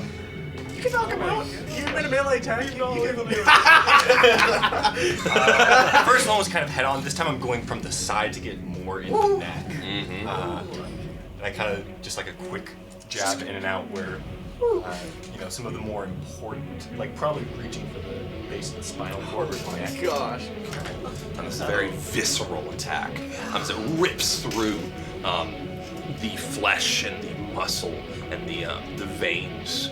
Blood comes just spraying out over your shoulder, just past you as you were facing away. There's suddenly this shower of red, and you hear the clanking of metal hitting the ground. And if you glance over your shoulder, you now see a bloody and victorious Ander standing over the collapsed body of a guard. And then I'm gonna back up 10 feet to get by the carcass. You are still within range of 2 other guards. There's 2 on the sides. Right, so there are 3 facing you, because 2 had moved up to close in the alley, preventing you from passing them. They can't take reactions. You are correct, they cannot. You are correct. Yeah, I'm gonna back up to be with Carcass and like, I may need your help with these ones. Are you okay? Oh, I'm Yeah. fine. Yes. Only his hand is soaked. His hand and his letter opener. He Maybe a calls bit of this his the forearm. throat opener. I do not want to fuck with this old dude. But yes, I am back to safety with the big, strong firm. He's been training for this day. Okay. Perfect. That brings us around to Carcass. Ander has now approached you, looking down the alley towards Barrett and Miklos. There's only 1 guard remaining who you can see has sliced at the back of Barrett, but seemingly unfazed, Barrett continues on for his weapon that he had misplaced. Miklos facing down the remaining guard. The other direction, 1 falls slain as Ander backs up towards you, blood dripping from his hand filling the weapon. Are you right or left-handed? Andrew's right-handed. Okay. So yeah, the right hand. Meanwhile, from past the collapsed body, you can see arms of shadow retracting back into Presinia as the guards around her stand. The majority bloodied, as they lost half or more of their health.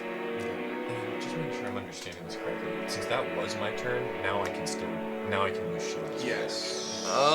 Or is it the So- end of the round? Read me the spell specifically in that part. It says, on a failed save, the target takes damage and can't take reactions until its next turn. And so this is my next turn ending. Right. Yeah. Okay. So now you'll be able to take reactions again. Gotcha. And technically, I guess it would have happened during that turn as well, since it would be your next turn. But awesome. For a second, I thought it was until your next turn, but that makes sense. Okay. So, what are you doing? Okay, so seeing Ander just straight up body this dude with a letter opener. This professionally trained guard who gets paid It's for sharp. this. I mean, it's used to cut open precious documents. I do have And a whetstone. precious arteries. So seeing that, I'm gonna. That was something. And I'm going to turn back my attention towards Harkin and Miklos, and there's still the 1 guard there, right? Yes. Yes. Okay. The sword wielder. So, so I'm gonna try to do this. I'm not sure if I can. So I'm gonna try to cast. It's not like listed as like a spell, but it's just listed as an action. But it's Emboldening Bond. Okay. So as an action, you choose up to 2 willing creatures within 30 feet of you, creating a magical bond among them for 10 minutes, or until you use the feature again, while any bonded creature is within 30 feet of another. Once per turn, they can roll a d4 and add it to an attack roll, ability check, or saving throw. You guys get 2 d4s to So add on. another bliss, pretty much. And that one's not concentration? No. Okay.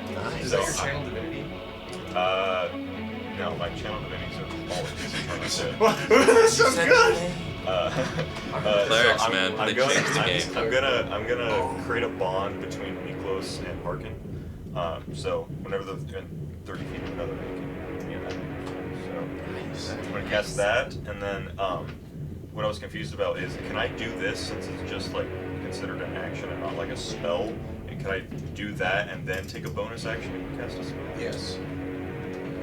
Yes. So wait, it's not considered a spell at all. It's not. It is a class feature. Okay. Class. All right. Well, Okay.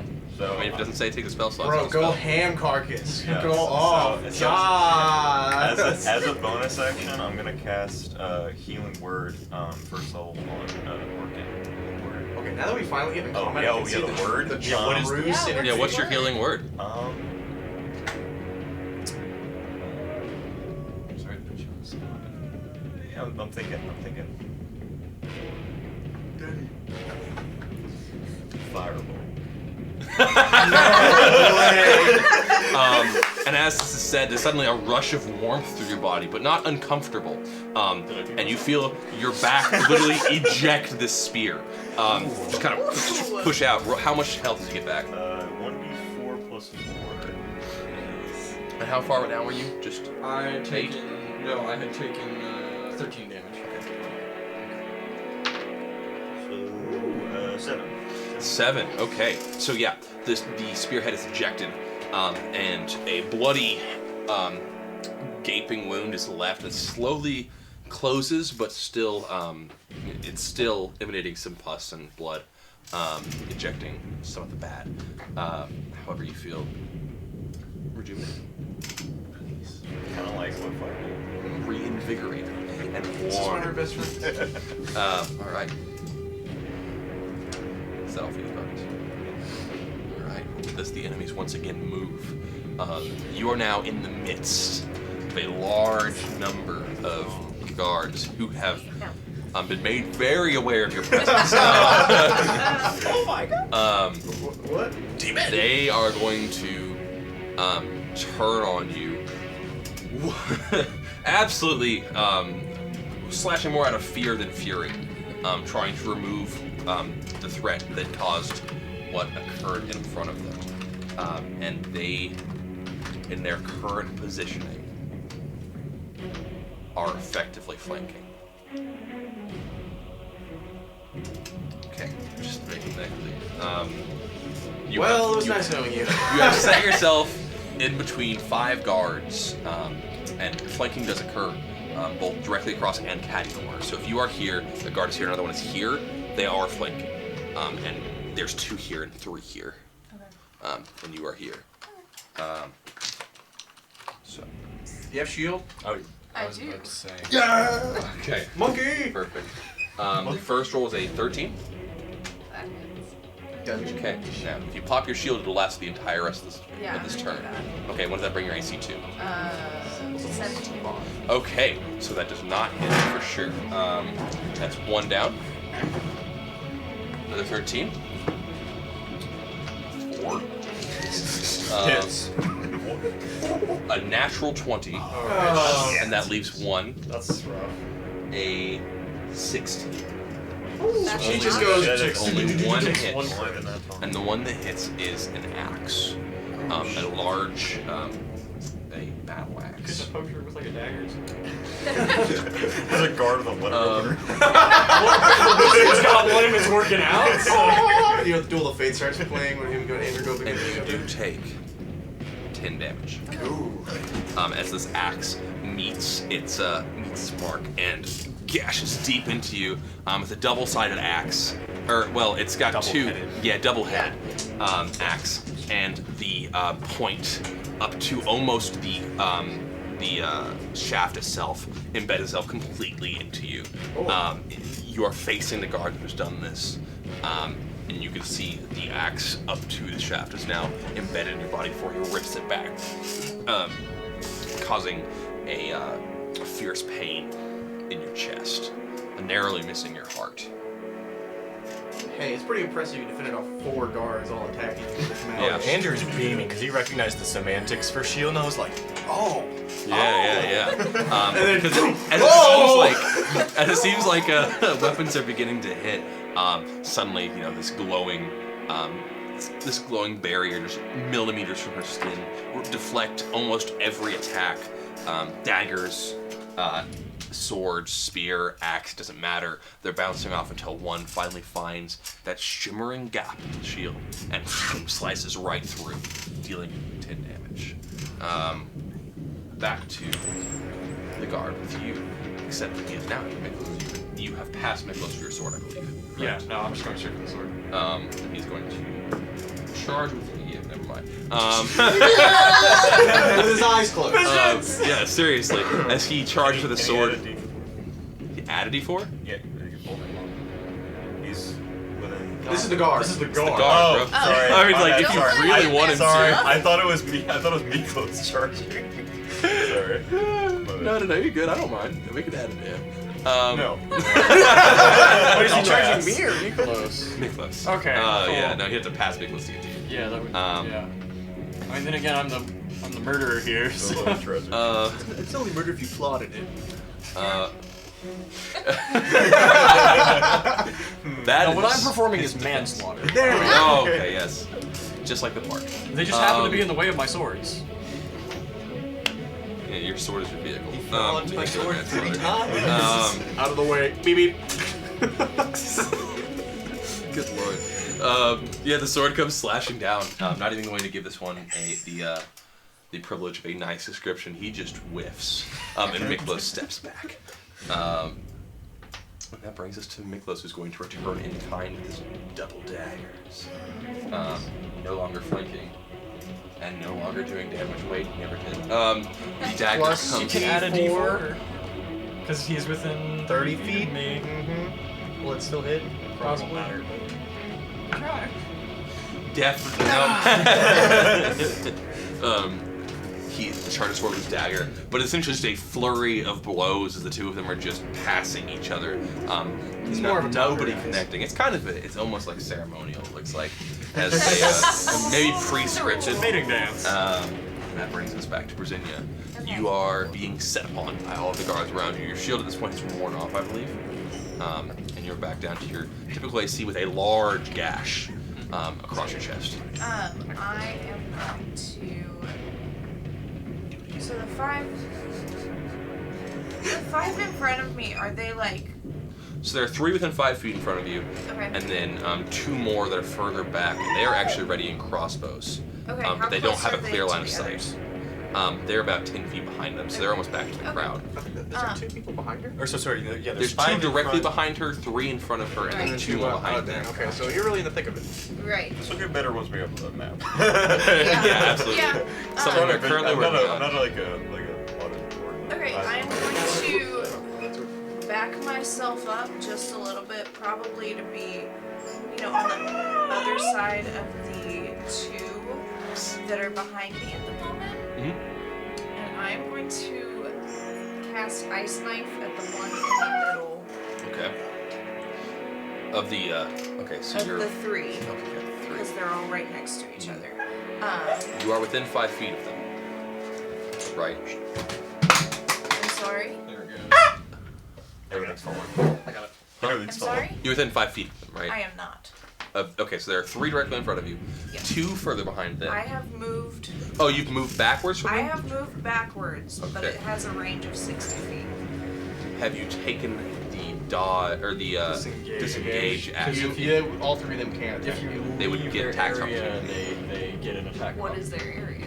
5 feet around? Oh, is it? So they were So all if you right up step on- back at all, they will get a chance to attack you. Unless you disengage or unless you do something to them that doesn't let them take a reaction. Right. Like, Arms. Arms of Hater. I am out of Raider's gonna hate. Unless you want to ice knife yourself, I mean. Yeah, just do it. I'm just saying right now, if you crit with a level 1 ice knife, it does more damage than fireball. We'll need some maps. Maps is definitely the next step. Yeah, it's 2d10 plus the Plus two. explosion. Well, it's a of ice damage D10 that it plus does. 2d6. Yeah. Is there still one down by him? Might be. Yes, Yeah, there's there's- one yeah. currently engaging in a fancy dance with If I Miklos. turn around, am I disengaged? Not until you leave their area. You have to explicitly state that you're using the disengage action. That Okay. prevents you from taking attacks of opportunity, and then you can leave their radius safely. But that eats your action. Right. Okay. Unless Okay. you unless And you then once you take the trade-off. disengage action, nobody can take an attack of opportunity on you for the rest of the turn, even if you move into the area then out. Okay. But it'll be your action mainly. There's is a what I'm saying. giant feature that lets you hit people who disengage. It's hilarious. I don't think it's Sentinel. Oh, it's Sentinel. Okay, Sentinel's so good. It's a pretty dirty I'm tactic going with to that. use Mind Sliver, which is a cantrip. Okay. And I'm going to turn around and throw it at the one down by Harkin and Okay. Nicholas. What's the range on that? 60 feet. Perfect. So Nicholas is right up on top of it, though. It only affects one creature. It's not the same spell. Oh, not the My same bad. No, no, no. My bad. So they have to make an intelligence saving throw. Beautiful. I love intelligence saving throws because no one's got. That one.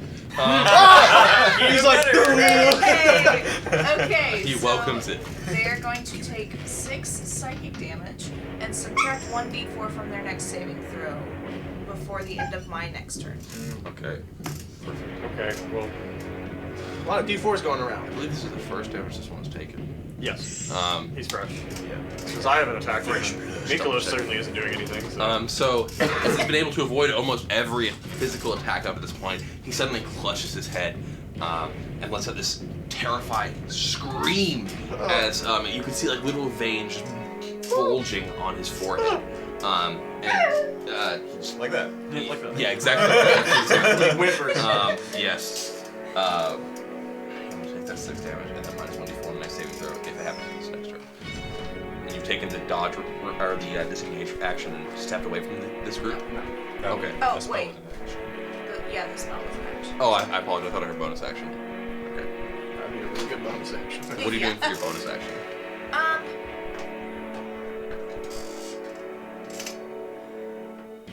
Nothing. I really just don't have bonus actions. Shield. Yeah, so you still have your shield.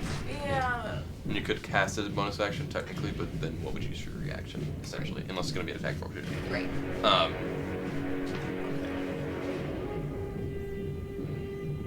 So that's all for you, correct? Yes. There. Hello. Bring it on back. I guess he's walked over to his sword, so he's gonna pick that back up. Yes. I believe picking up a weapon. Free action. Yeah. And then he's gonna turn back to the dude who's like, and could I maneuver myself in such a way that I'm behind him? Yes. Yeah, because I say we should be You're close enough. relatively close. So yeah, I'm gonna try and shuffle around behind him and take advantage of being close on the other side. Okay. And I'll just launch. No, I'll just start attacking him. Slashing at the man. You still got 2d4s, right? Yes. So we'll. Let's see. So it's a 5, and then plus a 1, plus a 2. So that's an 8 plus the 6. So that's a 14. On the money. Okay, well, I roll a second one just. D4s are clutch. Good job, Marcus. Okay. So yeah, that one hits, and just to really get the point across, I don't like the phrase. I'm gonna blow my, Actually, no, I my like final that phrase. superiority dice on a menacing attack. We're back. Where? Where we at? Okay, he's about to take. What was the menacing? I missed it. menacing attack? He needs to make a DC 14 Wisdom saving throw, but first let's see if he actually dies or not, because it's 2d4 plus 4. So that's a 2. That's a 7, so that's a 9 plus 4, so he takes 13 damage. Not quite? Okay, well, he needs to make the DC 14. He needs to make the Wisdom save. Did pass. Okay. Did he take away the? Minus Yeah, it's a minus. Oh, 4. minus 4. Oh, yeah. Hell yeah. Oh, yeah. You got 15. With the minus 4. Damn. Doesn't matter, he still took extra damage. You bring him down to an inch within his life. I think it depends on whether everyone's much scared. Okay. So, that being said, anything else? I get to take another attack. Fighter. Fighter. Well, it's also dual wielding fighter. That's the reason why I need to. Dual-wielding fighter. So let's Just tearing the team apart. 5, 8. That's 13 plus 6, 19, and then I'm just gonna roll again to see if I get a 20 now. Shame. Okay, 1d8 plus 4. 5 damage. How do we do this? So I guess I'm behind him, so just one clean slash to the back of the neck. So just. Yes, it's effectively decapitating. If you're the Highlander, he may still survive, but otherwise he is down. Okay, that'd be cool, just like. Right, yeah. Bloody knuckles. Just a. It only hurts a little bit. Where's the X-ray cam? You know, Mortal Kombat. I Was that your knuckles? that was my knuckles. I thought it was your arms popping. No, that was my knuckles. That was this knuckle and this guy right here connecting, and I can't feel him anymore. So Go ahead and smack it against the table a couple times. That'll help. Put it back in place. It's a joke. that's probably I fine. cast healing word. Ready? Oh, that's- Fireball. This guy's fine. This guy doesn't feel that good. Okay, well. Shatter knuckles. I'm sure this is fine. Take 1d4 out. All right. You get like- And with that end of the alley is completely clear. You get like health. Anything else from you, Barrett? No, that's all I can do. Okay, Ander. Back to you. I take a breath. I steel myself. I still have the marble in my left hand, and I re-engage. I'm going to move forward to the one on the right. Okay. I'm going to try to swing. You are flanking. Nice. 18 or 3. I'll take the 18. Perfect. Plus 6, that's a 24 to hit. 24 to hit does hit. And that's going to be 5 points of piercing damage again. Okay. He's very low, but not quite down.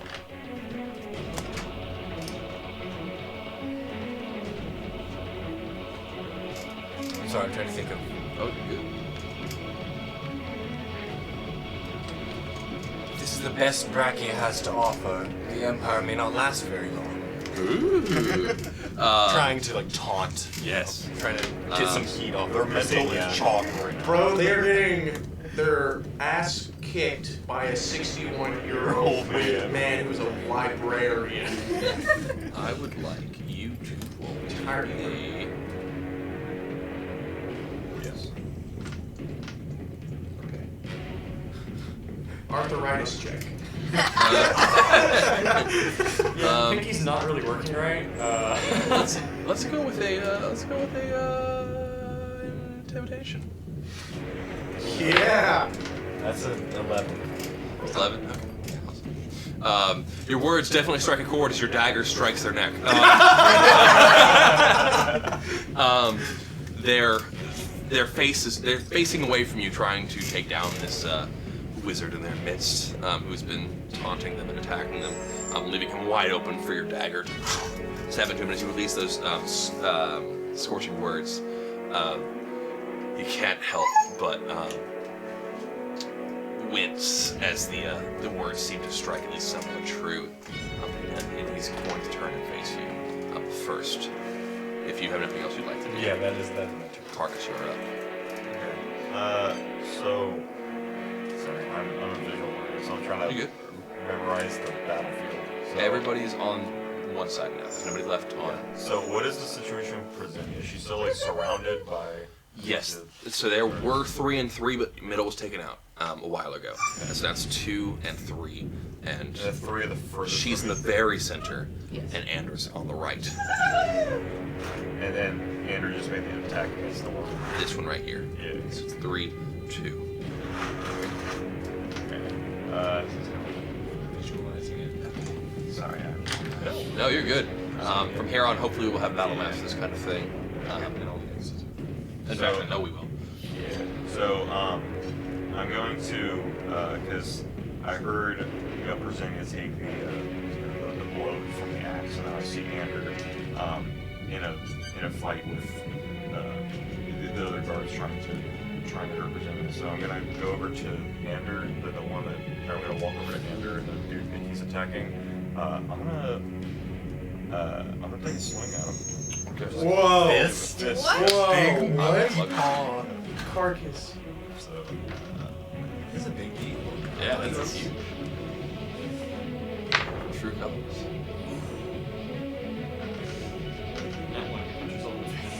4. All right. You're not used to it. Well, okay. So you step forward and you feel. Wait, did you roll the advantage?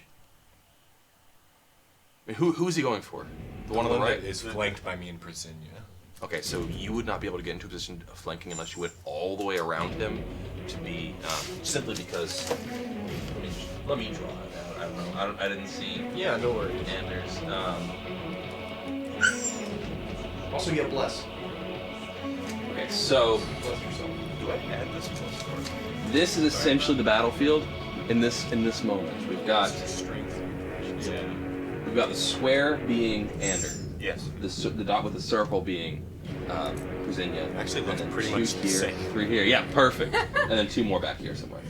So the only way you could flank is if you either occupy the same square here, because you have to be at least partially cornered, or if you went all the way around and we're back here, and then you'd be flanking with Ander. That's the only way you could. You could theoretically do that. You could. You could if you wanted to be sticking yourself in the very center of everything. You could also just come up and attack without taking advantage. Or you could attack the one on the left with advantage. Oh, okay. Well, I've already made the swing against this guy, so Okay. I don't want to Perfect. change his direction. So you stepped forward, and swung. So I forgot that I add +4 to hit. Okay. So you got an 8. So 8. Okay. And then could I also try to roll that? Less. Equal. Yeah, absolutely. In fact, I'd love you to. 9. Hey! Hey, it's better than 8. It's better than Yeah. Better than a 4. I got the You fist look got more closer. competent. It got You look way more confident. Yeah, another couple millimeters. Trying to punch Yeah. a guy. He felt the air.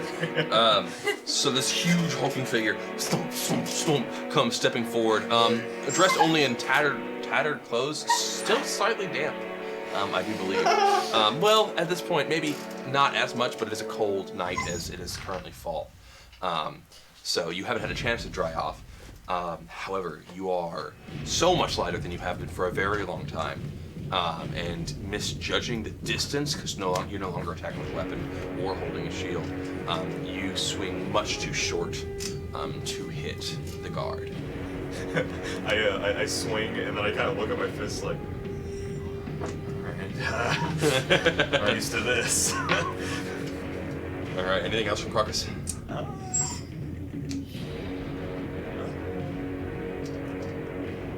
Yeah. Okay.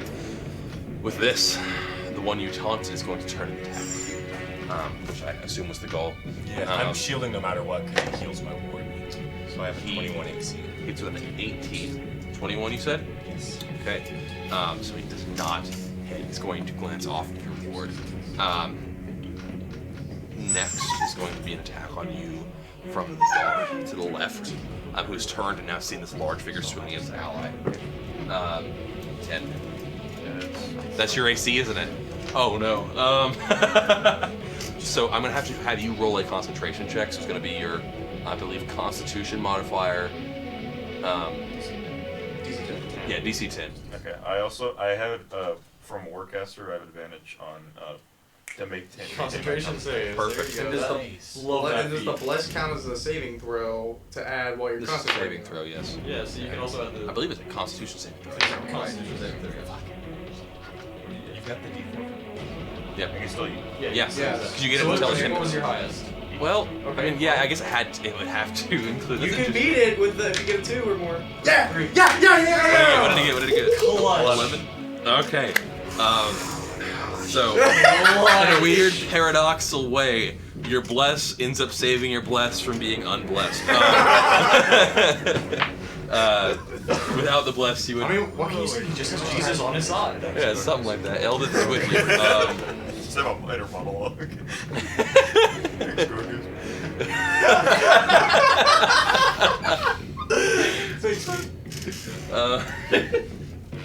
I'm sorry.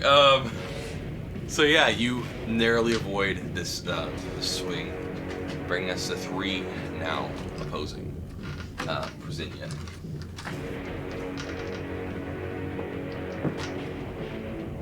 $16. 12. If it's on the number of hits. Okay, that's 2. And another 12. So, 3 hits. Correct? Me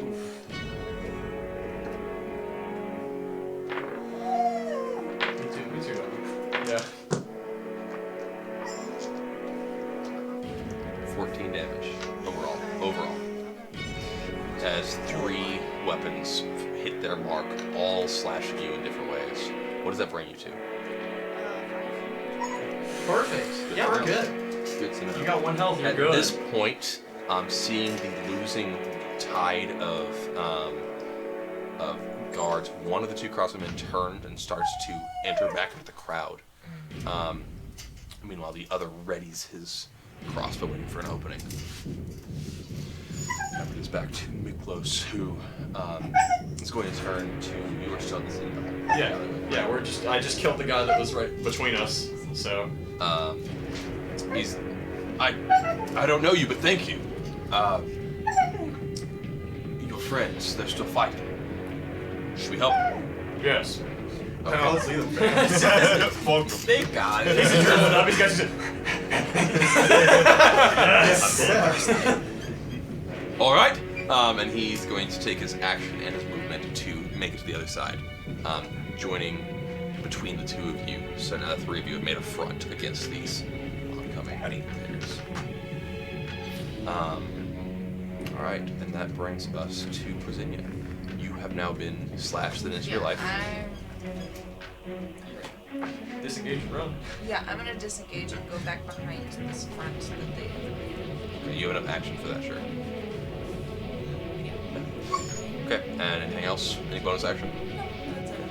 Prosinia, taking the opportunity between blows and bleeding profusely from multiple locations, slinks back between weapons, pushing aside the two guards that are paying attention and narrowly avoiding more attacks from behind, pushes past Niklos and Ander, and gets behind the three of you.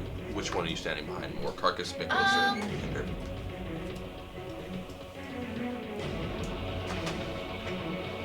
What do you get behind the tall, fearable? Yeah, I'm thinking carcass. Big guy? Okay, that's what I was Yeah. wondering. I wasn't going to suggest, but you make your way behind Carcass to recover. That brings us back to Barrett. Again, sorry. I guess he starts moving that way. I guess I would need this to dash to actually get there in one turn, would not. You have to use your action, yes. Okay. It's about a 50-foot movement. So, Okay, so he's gonna puff himself off, and he's gonna do that. He's gonna take his. are you pushing past Miklos to be in the fray, or are you going to stand behind the group of three? No, I'm pushing. Well, hang on. Describe to me what pushing into the fray with me. So there, yeah. I've been kind of Yeah, no, updating the motion. So the exos are the guards. Me, close, and Carcass. If you go past them, you're gonna have guards on your left and right. Yeah, no, I'm gonna step up next to Carcass. So I'll be next to Carcass. Sort of, there's like four of us in a line. You can only fit three in an alley. Oh, the It's- alley- it's we're still in the 15 alley. wide. Yeah, so the alley extends about 20 more feet past where the line is. The crossbowmen are close to the entrance, or the one crossbowman now, and the remainder are kind of in your way. So it's two, currently a gap, and then three, and then another gap, and then two, or the one crossbowman. Okay. No, I'll just step up behind the line then, since I can't really get past. You could squeeze between two. Yeah, but then I would be stuck between two guards. Right, you between two guards, then three more, 10 feet away. I'm angry, not stupid. So you're gonna pull up behind them. That brings us to Ander. You done? Yeah, Okay, that awesome. would be the end of my turn, I believe. Nothing fun I can do. So now you are on the front lines. And you're only a pretty. We can switch places. I'm okay where I'm at. It's gonna be a 19 to hit the one that I've been stabbing on. Perfect. That hits. Oh, well, What is your plus to hit? I have a +6 because my dexterity is +3, and then with my proficiency in daggers, helps out. Yeah, absolutely. That's awesome. That's gonna be 5 more damage. Okay. How do you want to do that? Let's go. This one's thrown up, going kind of in the soft spot. Okay. Oh. So he's now kind of turned to see the rest of them, and in doing so, it gives you a chance to essentially wrap your arm around him to prevent him being able to struggle, and just reach around and up in. It's piercing through the jaw and then up in the upper,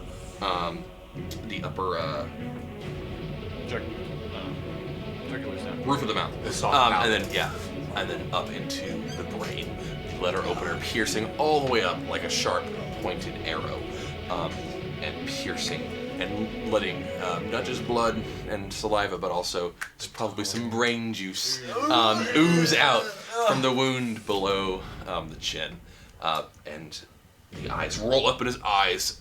Mouth opens in a wordless scream, or a soundless scream, revealing this metal piercing up through his tongue, and the letter opener pulled out. It's the ground. Still clutching the marble. I'm gonna move 5 feet into his square. I'll announce. We need to get out of this alleyway before more come. And I'm gonna move forward that 5 feet. Okay, taking the place of the fallen guard. Okay. Kind of positioning yourself over him. It's a little bit wary, but it doesn't give you any minuses. Okay. It's me. Awesome. That brings us to Caucus. This motherfucker's crazy. To be fair, this is only the second person I've ever killed. You're just violent people in this party. Carcass, are you sure you're with the right people? We got Captain Letter Opener over here. Mr. Snake Defecate. Okay, let me see that. Miss Demon Hands. So, did you mark up the one? Yes, and I took his name. And Roro Zoro. So Presenia is right behind me. Yes. Okay. So I am going to cast Cure Wounds, second level. Touch on the shoulder. You'll be okay. 2d8. Nice. Yeah, 2d8 plus 4. Okay.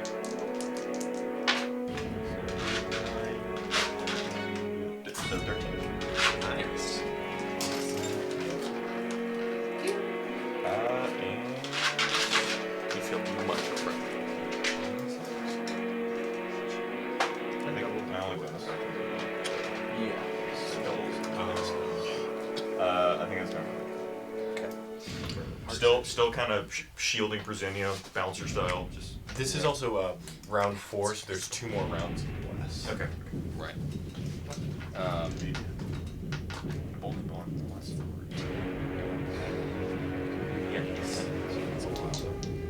4. Okay.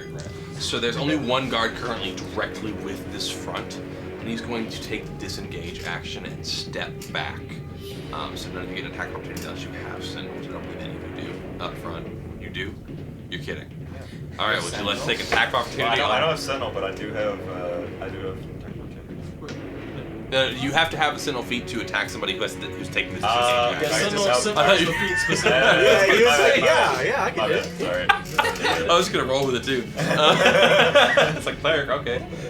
I can see it. I can see It it. gives you 3 things. It lets you attack people who have taken disengage. If you hit somebody with an attack of opportunity, it reduces their movement speed to 0. Yes. And I believe if somebody's within 5 feet of you, you can do and is attacked, you can do something. Yes. What about with Oh, yeah, you can attack. What about with Warcaster? Because you can use your reaction to make an opportunity attack to cast a spell. You that- cannot make an opportunity. Okay. That's where it cuts off. You Only, can't make an only opportunity. with a Sentinel. Right. If you had Sentinel feet, you could use Warcaster and Sentinel feet in combination and use your spell. You can. And your attack. You cannot opportunity attack him because he has disengaged. I'd like to think that Kargas's menacing bouncer style stance is just as he's just walking away. And is he getting behind the 3 guards that are further back? Shit! He pushes back between his allies and he does step back. And he is also going to turn and sprint into the crowd. Start to run. He drops his weapon in the too. Slick blood, I do believe. Not specifically your blood. From one successful attack. Is it that axe? No, it's a spear. The time where 3 hit at the same time. Yeah, is one yeah. of them. Meanwhile, that leaves 3 holding a line, but very shaky at this point, as you guys have torn through the rest of them. They all are carrying halberds, and they are trained down. And they are not going to advance; they're going to stay there. Well, actually, no, they're going to take 5. They're going to only move 4 or 5 feet because they have 10 feet of attack. So they're going to attack you without being in range. And so, for each of you in that front, you're each going to get 1 attack. That is you 2 and Miklos. I shoot.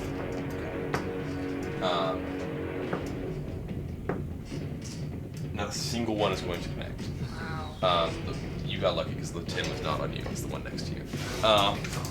All the they're shaking and from this 10 feet away, like they cannot hit with how much fear is in their movements. They swing, they miss, and they're going to pull back 10 feet, ending their turn close to the edge of the alley. And the crossbowman is going to aim over the shoulder of his allies at the largest creature currently in the post, and the crossbowman is going to aim at you. It is a heavy crossbow. And that is an 11. Take him down, boys. Okay.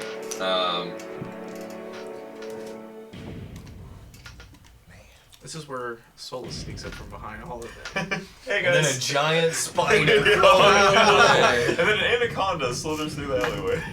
I almost let you off easy. I almost rolled a D8. Well, don't worry, I got 1. So you got a total of 2 damage.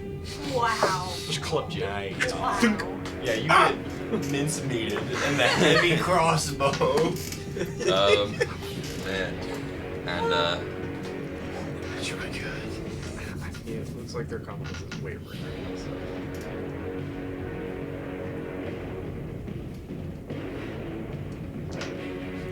So just to clarify, there's 3 halberd men dudes, Halberdiers. and 1 crossbow guy. yes. And let me double check on this, because I guess it's changed in third edition, which I'm more familiar with. Loading now does not require an entire turn. In fact, it's just you cannot fire more than once a turn. Unless you have Yeah, that's me. Okay, cool. Understandable. Well, he's going to take his bonus action to reload and prepare for the next turn, bringing us to Miklos, who is not going to press forward. In fact, he's going to step back to allow you to take the front line. This guy fucks. That brings us to Brasinia. Okay. I am going to cast. You could ice knife the roll, nice and hugging. I could. If you have spell slots. Yeah, we're gonna just first level ice knife. The middle one. They're all pretty close together. All 4 within range of the middle one, including the one. Perfect. Okay, so dexterity 14 saving throw. Was it last time? Oh wait, no. Never mind. Wait, I don't know. Sorry. Okay, so the one in the middle takes 10 damage. Jeez. From what? Ice Ice knife? Ice knife. And then all of them, including him, take an additional 5. Ooh! Okay. Unless they fail the saving throw. What was the saving throw? Dex 14. Just sticky grenaded Halo. Oh, wait. Hold on. If they fail, they I take did half. do it. Wait. Did they Did you roll the spell attack? Did you roll to make a hit? ranged- Okay, so you have to make an Roll a attack D20. on the middle guy. Okay, Yeah. well, I rolled that 20, Oh. not thinking about it. I Uh, rolled a d20, not even like Because you went straight to thinking damage. about after. anything. right. Right. I don't believe you can critical spell attacks. You If can. it's a spell attack, yes. Interesting. Yeah, if it's an attack that you make and you roll dice for the So how Bennett- criticals work in this game, I've mentioned this to most of you. You roll for 1 and the other one is max damage. She rolled max. So you got double she got max. 20. 20. Okay. Piercing. 20 piercing. on the middle guy. And then damage to everybody else is going to be doubled as well. So roll 1d6 so then add 12 6. plus 2d6, right? Wait. Hang No, on. it's 2d6. 2d6 base. Oh! And so that's 12 damage to everybody plus 2d6. Please roll. But they I need to make rolled those 5 saves. for my 5 2d6. plus So 12. 17. But they need So it's a save, 17 right? plus 20. It's a save. 37 damage. There is a save. to It's that one a first guy. Dex 14 save Right. for Um, the explosion, not for the initial Yeah, hit. Right, Yes. and the only one that passed that is the one who took 20 damage initially. Well, So Okay. it doesn't matter. He has this knife literally like you just see this little tiny icicle. Probably not small enough to do that much damage. Just immediately leave Presinia's hand. And it's probably not super impressive at first. Would you like to take narrative control of how they die, or would you? Yeah, Like... so I'm just my hand kind of goes in between. I'm behind Carcass, but Miklos is beside. No. it's- Miklos just. There's nobody to the right now. Okay. Yeah, he was So shuffling. I just stick my hand beside and throw, as if I'm just, throwing a pebble across a pond, but you just see a sliver of ice just shoot out, and it sticks in the middle of the middle guy, and then just explodes into multiple shards of larger size that just embed all of the others. It's like the air around it just freezes into larger particles. Okay. So you say it freezes them? There's a quad. Not freezes them, but like, Okay. yeah. Okay. So riddled with holes. The explosion Yeah, yeah, is bigger than the yeah. ice was. yeah. So this ice knife flies forward, sticks in the middle of that middle guard, embedding itself so far you can't even see the end of it. As blood begins to pour out of the wound, it's almost anticlimactic at first as you see how far it pushed in. The guard's standing down looking at this hole in his chest before almost scanners like just explode. And like ice, almost every single one the same size as the one that was tossed. Tons just fly out every direction, not just ripping him to shreds, but mercilessly tearing through the guards near him. A cloud of just ice dust pierces through every piece of armor on all of these guards until, as the cloud clears, a pile of gore and just stained walls. And all of them blood is frozen. I like to imagine the crossbow guy. He has a wall of Oh no, he's friendly- down he's too. dead Oh, too. yeah. No, he's He's gone. He Their flew into front the middle guy basically swallowed a fragmentation grenade and just let it go off. That was a holy hand grenade. They are Oh, they dead. had grenades. That is about as intimidated as it gets, I guess. Are we out of combat? Combat ends as there is nobody left to fight. My word. Like Harkin was We need to walking get you to the up. slums, Miklos. Harkin was like walking up like both swords in hands, and he's just like, Yeah, wait. Yeah, time out. You guys dealt with 3, and then you turn around and walk this way, and there's 8 guys. You got up there just in time to see the frag grenade go off. Oh, jeez. Seeing Presenia do that ice knife, like I just Right see an next to arm like appear like next to me, and then I see the gore and just death, and I. Good shot, Moody. Nicholas stares in both awe and terror. I knew there was a reason we traveled together. Yes. She's your bodyguard. Holy crap. He looks across the crowd. Solus? Carcass. What? I'm not here. Ander. Yeah. Yes. I'm sorry. I keep forgetting. I see you there and I'm just used to it. I wish I was. Carcass, Ander. Thank you for saving me. And he turns just a moment. And then Belcher just absolutely all over the wall. Yeah.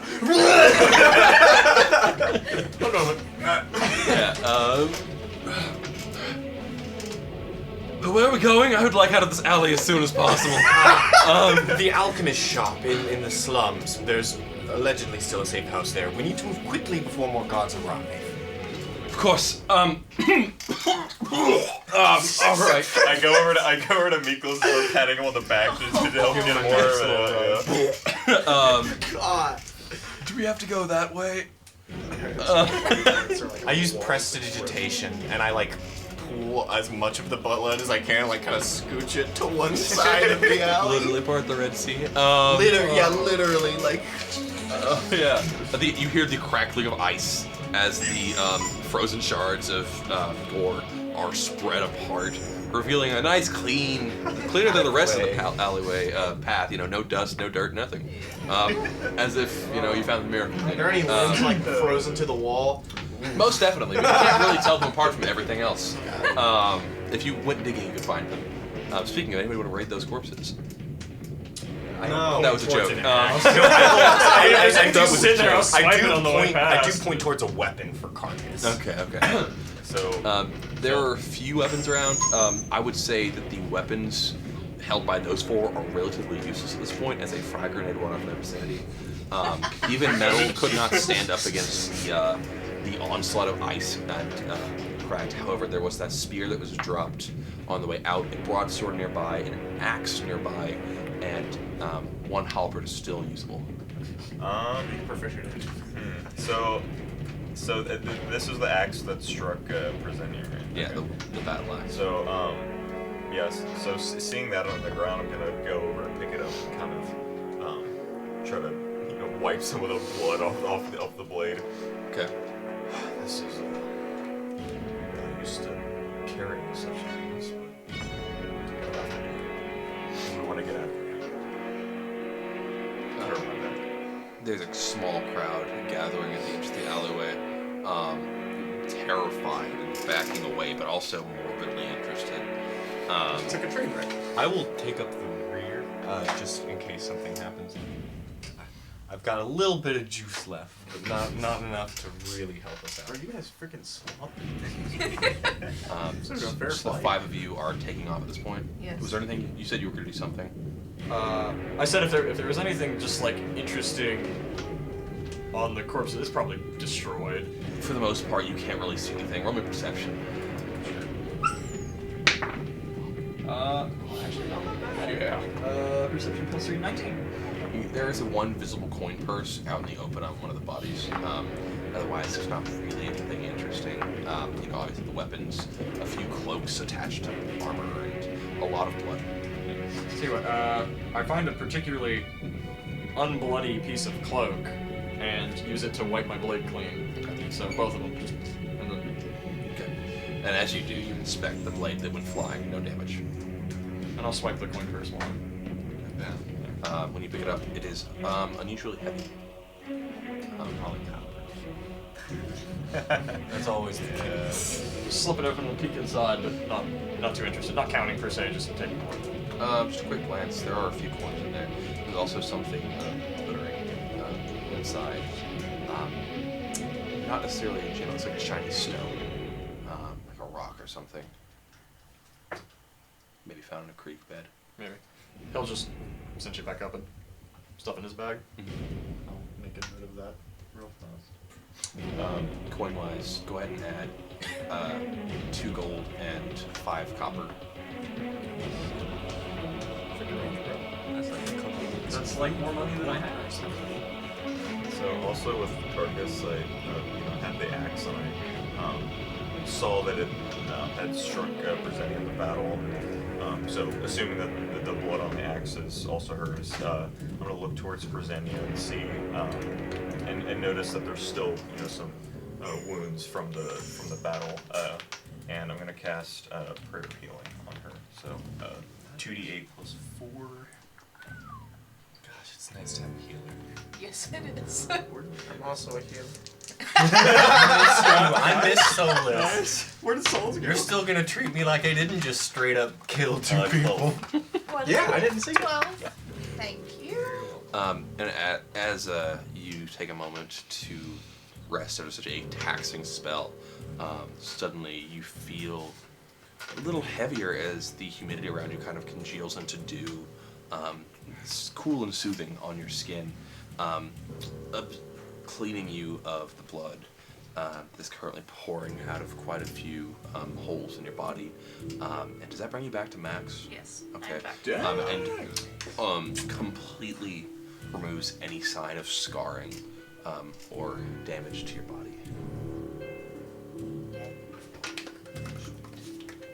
So like, Thank you. not only this, but the stories are gonna be told because the people that see us leave this alley, your wound was also healed. Mostly, I've still got like the spear is out. There's still a small wound there. Nice little gap.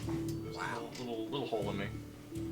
I guess if I want to be cool, I'll use my what's it called? What's the actual A second wind and heal it. Yeah, second wind. So he just kind of and it heals. Yeah, what is a it? nice What's the actual result. healing? It's like D10 cold plus air plus enters 4, your body yeah. and freezes your wounds over. Dang. Actually didn't heal me all the way, interesting enough, just 5 points. So almost completely healed. What are you at? Oh, I damaged myself. Whoopsies. You were at the. You were at the. I breathed out what I should have breathed in. Okay, I'm missing a single point of access. Right. So essentially, you do breathe in, and ice completely engulfs the wound, and then it starts to crack and fall away, leaving only raw skin, still slightly scarred from the damage, but overall nothing more than like a bruise now, or a scratch. All right. With that, are the 5 of you ready to move? Well, I guess. Five. As far Not him, forward. but 5 of you, including Miklos. Yes. Okay. which of you knows the way to the apothecary? I do. Miklos says. And I would like to get out of here as soon as possible. He says, purposely avoiding looking down. Plus, that crowd could soon turn to metal if the gods arrive. So, Lead the way.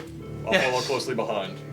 all right. He pulls up his hood, plugs his nose, covers his mouth, and steps quickly through the gore across the path that you laid, leading the 4 of you out of the alley and into the crowd. And that's where we're going to go ahead and take our break. Bro, no, you. First combat! There was a lot. in that very short time frame. Yeah, dude. I can't wait till my first combat. so much fun. I was explosion murder. You don't think the spike growth counts? No, it was no initiative. Go ahead and stop that recording though if you want. So, mass murder. Without any further ado, let's get back into it.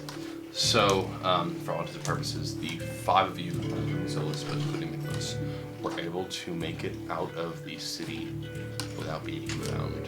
The crowd, not out of the city, but out of like the main section. We were able to make it back to the slums without being found out. The crowd's covered in your tracks, despite the blood covering the majority of you. The little bit of pain in your back was nothing after the healing you got. And I think that's the only major injury still sustained by anybody. I have one hit point. Right. Major. My apologies. Bless you. Thank you very much. Marcus, bless. Please. Second level. The You know, we can't say short.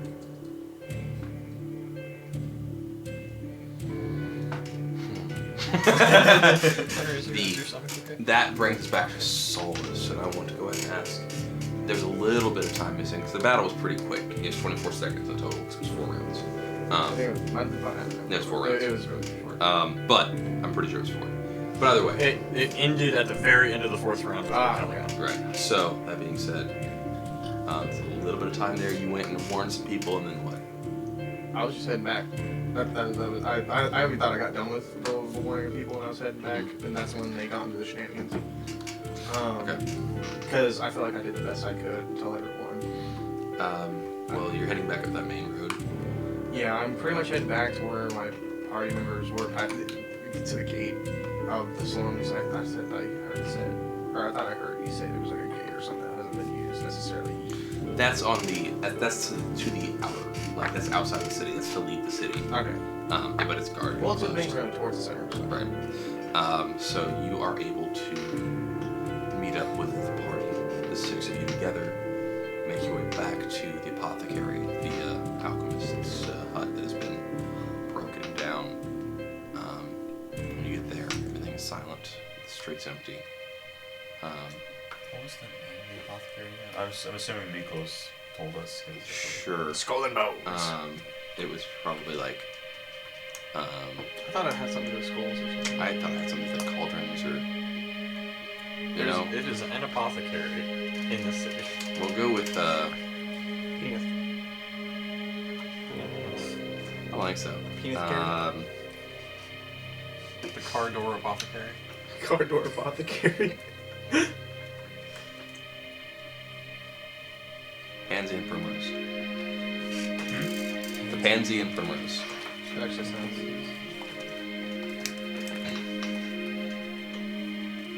This time I'll write it down. Nobody else had the old one written down, right? No.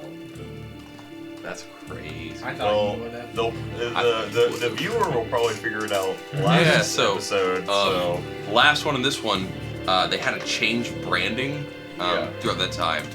and Miklos. They don't want to be associated with the Syrian Empire. Right. Yeah. It is also abandoned and nobody owns it, but they have changed branding. The ghost. So They somebody's, changed the name to keep the guards off, you know. yeah, somebody's walking down the street. They're like, you know what? Let's change this. Just scribble on the sign. Yeah, So it's that's been like what? it's been like graffitied on. It's not even as original.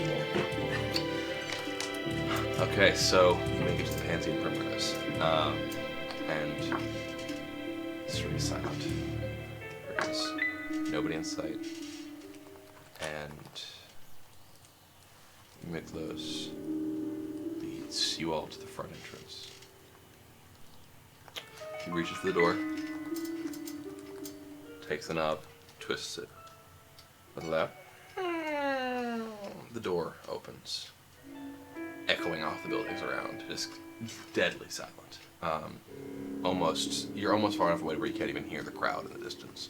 But with how still the air is here, it's you're still able to barely make out the echoes. It sounds like a small yard ball game from a mile or so away. The six of you enter the Pantheon Primrose, and it is a mess. There are tables flipped and glass smashed, windows are boarded up. Very little of the purple moonlight is able to penetrate through the boards, and there's a thick layer of dust covering everything. The entrance is practically dustless from the air that barely does blow through when it does. And otherwise, it's hard to tell if anybody has or has not been through here. If the rest of the group has been through, then it's they were very good about covering the tracks.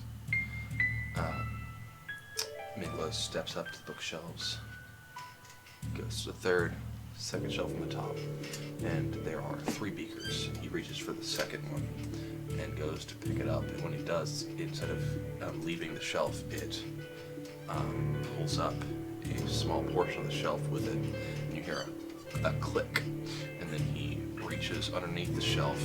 There's a handle that he reaches up into and pulls, and it allows the door to start to slowly open, revealing a room with a single candle in it and a table in the center. And around the table that the candle's on are a few people, one being a half-orc, about medium stature, not very tall. He's got fangs coming up. He's got very orcish features for a half-orc, but you can still see there's human blood in him. And then another is Vree with a bandage going over half her face, very bloody bandage, as well as currently being having a wound on her back sewed up by another member of their party.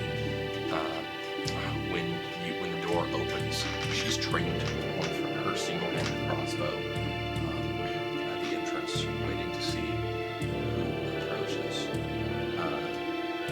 And when she sees Miklos, she just drops it.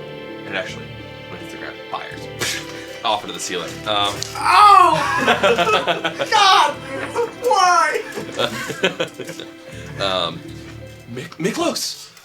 And she jumps up, and it pulls the thread that is currently sewing her wound straight through the wound, opening it back up.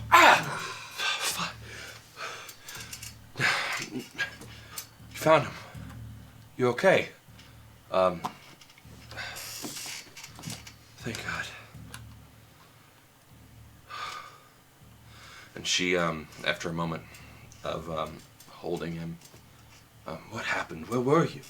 I was trying to save some of the people. They're just pulling anybody into that pit.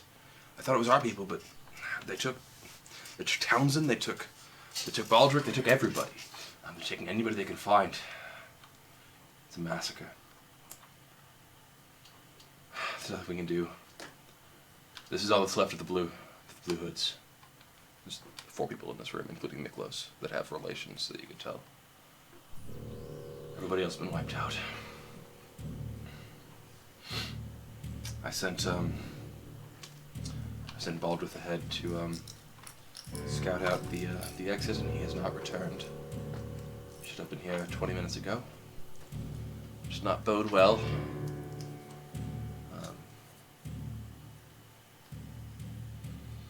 As for those that we will be leaving with, they're waiting in the adjoining chamber, and if we leave tonight, we're their only protection. Deal's a deal, and I will show you the way out, but we'll need your help to be able to escort all these people out safely. Certainly. I'm a bit at the end of my rope magically. Do we have time for 20 minutes? Perhaps give us a little more time to see if Baldric can return? We have two options the way I see it. The first is to wait until first light and everything is calmed down. Guards may be tighter, but there won't be as much pandemonium in the streets, and as long as we cover our faces, we may be able to sneak through what little crowd remains. And the other is to leave now and use the chaos as a cover. However, the chaos has turned against us, and what few of us remain are currently, our names and most of our faces are known. And now I would assume all of yours. By morning, there will be wanted posters for you as well. All of you. So if we wait till morning, none of us can show our faces or our statues. If we leave now, at least the 5 of you may be somewhat unrecognizable. I'll leave the call up to you. Either way, it's going to be dangerous, and will most likely include at least one more losses of life on either side of the combat. Kind of like takes a chat, like looking at everyone, mostly the other spellcaster. I feel like we're the two that are. You all are healthy. We don't have much we can do outside of our magic. Over under. How much do you think we can do? Is enough? Carcass.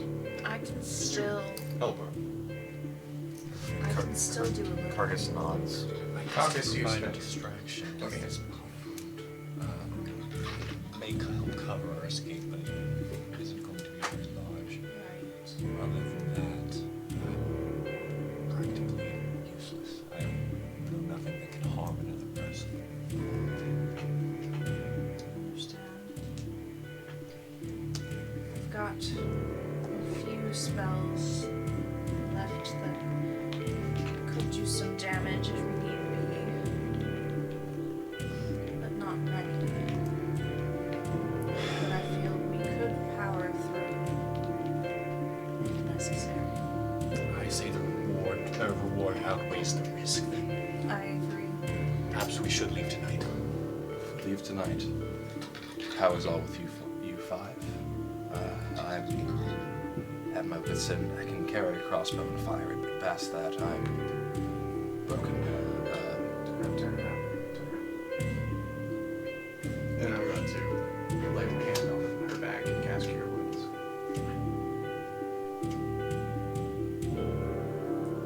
Yes, I can do more than just talk.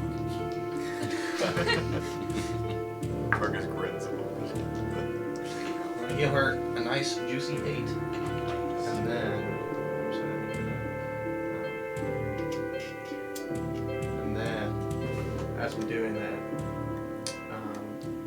my crystal flower is going to kind of float out of the handkerchief, and I'm going to use my feature Balm of the Summer Court, so I can spend dice from a pool and I can restore HP to one creature I can see within 120 feet. And they'll also get out temporary HP. I'm just going to use Honestly Brown Bleeding 1, so I can save the rest if things get a little dicey. So I'm just going to roll another d6, a little dicey, which was a 6. So she's going to get another 6 health on top of, I think, the 8 I said. Yeah. And a temporary HP. Okay. Do we expect much combat if we leave tonight? As you lay your hands on her and channel your healing energies through her, you see where the thread had been pulled begins to almost sew itself back together, and then the wound presses out, and then kind of comes back in, almost like a wave crashing against rocks. As it does, it comes back to being completely smooth, revealing no damage. Other wounds made similarly, and she lets out a sigh of relief and goes to open her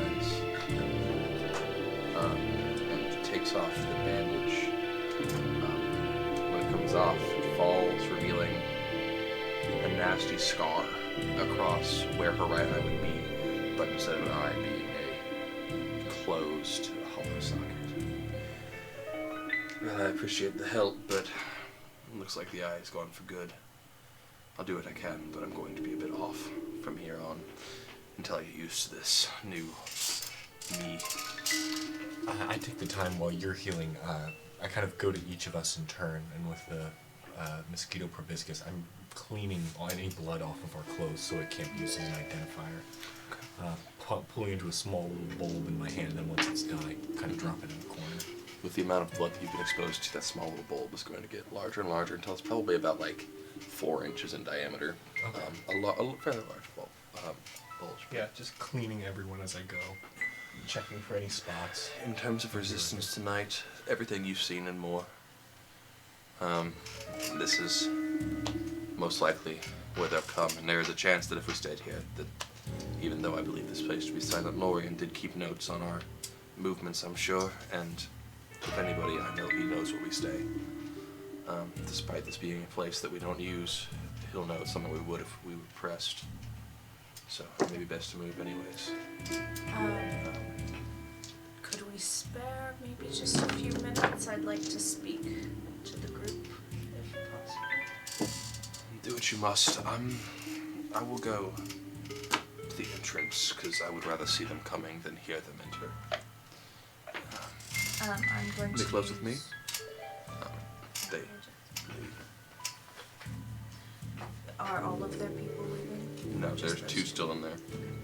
I'm going to use my inspiring leader feat, and up to 6 allies gain 8 temp HP, so us 5, and then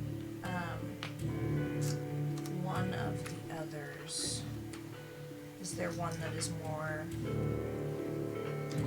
The than the others? orc looks damaged. The elf that was patching up, Vree doesn't, but she does look more frail Okay, between the 2 than a half orc. I'll give it to them. Okay. What are you saying? What's your inspiring leader? To make a speech. Get us out of these troubling times. Fireball? We're all stressed. I know that this is a difficult choice between leaving tonight and going through the chaos or waiting till the morning, but possibly running into more guards. But I feel as a team, if we work together, we can do this. We can get out with hopefully everyone's lives that are with us, but at least the majority, for sure. Alright, everybody have about 8 temp HP. Thank you. Of course. The 10 minutes comes to a close with a whisper shout from the front. Shit! They're coming. I see torches. We need to leave now, or close up the gate. Which way are we going? Are we leaving or are we staying? We're leaving. Alright. I'm sorry to hear losses. Well, Miklos, grab the others. He heads back off into the room that you guys are in, and then off to the side, opens another door that was kind of hidden from sight around the bookcase. And he steps in and you hear him say, "We're leaving now. Stay quiet. There's some nearby. Stay with us and you'll be okay." Now, remind me who all is... No. What? Spook. Remind me what? Has PTSD? Yes. Has darkish? Go crazy. I'm just gonna text you real quick. What? Oh no. Huh? SpaghettiOs. What? Scared. Ding! You're dead. Ah. He's the traitor. What? Whoa. Who's vented? Yo, carcass is sus. Yo, what was it? Was it the mic session where we're like, there's... Oh yeah, it was. We're like, Looks like, guys, there's someone among us. No, I said there's a, I was talking to the dude, I said there's a traitor among us. Yeah. Ah! Or there's an imposter. No, I said imposter. Yeah, there's I an did say imposter imposter. There's an among us. imposter. Yeah, and we're just like, I thought about it as I was saying it. I was like, oh no. Just that you'd already committed. That's amazing. non-spoilers or anything. For potential possible patron exclusive extra stuff. Alright. You should have held on to your spell slots. Spell slots. Nice. We don't have 10 more minutes. As Nicholas steps out, people begin to emerge from the room. Scared villagers. They don't look like rogues or anything. Instead, families who have been hiding in this room, and the group exit. And they don't really make eye contact with anybody. They're huddled amongst themselves. They do look around the room here and there. And one after the other, until finally it seems all have left the room. You don't recognize anybody among them. Then, the Vree turns. Hurry up! They're getting closer. Is everybody out? Miklos turns, looks at. No, there's one more. Come on! And out steps that you expected to see.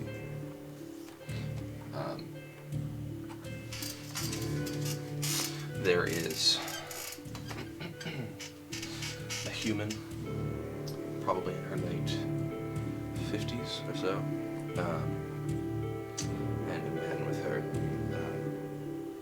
holding each other. The man more in front. And as they glance around the room, their eyes lock onto Anders, and both questioningly worried and confused. They don't say anything, but Andrew shoots a hateful stare at Vree. This is your idea of safe? they're still here, aren't they? This is as safe as it can be. Now it's up to you to keep them safe. Lead the way.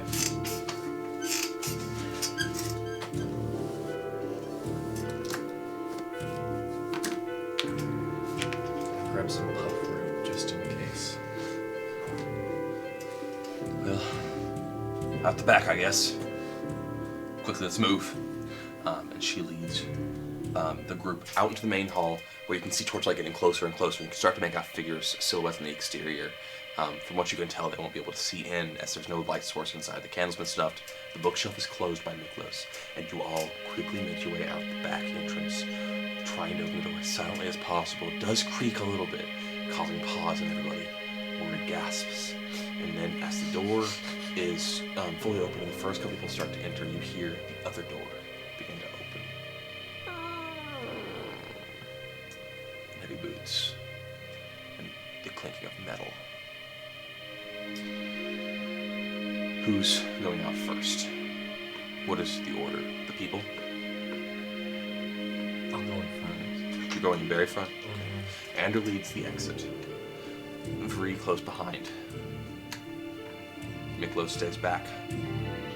What about the other four of you? Where are you going to stay intertwined with this? Seeing the others takes the lead, Harkin takes up the rear. Okay. I'll be towards the back, but not in the middle. Carcass will take the middle, following Ender. I guess I agree. Okay. So, everybody exits silently. You can hear movement around the front. Now, as you're about to close that back door and leave, you hear the familiar feet of the bookshelf beginning to open. How the hell? And when it opens, you know, inside, angry. Shit! And the throwing of something large and heavy against a wall. And a splintering sound. Check the rest of the house! And heavy, quick movement as you close that back door. You're sure that some are coming towards the back, but not many yet. You quickly catch up with the rest of the crew, and you all make your way west. Has Rhea informed me where we're going? No, she's leading fairly hurriedly. Yeah. She probably picks up on your glances and questions on which way. We've got to head back into the sewers. There's a connecting tunnel we found. Leads outside, bored by some creature. The government doesn't know about it yet. We best not trust that. They knew about your secret entrance in the house. We don't have much of a choice. More just warning that there may be other things that we think they don't know that they do. And hopefully that's where you five come in. Because I don't know about you yet. Or if they do, they only just found out and they haven't been able to prepare countermeasures, so...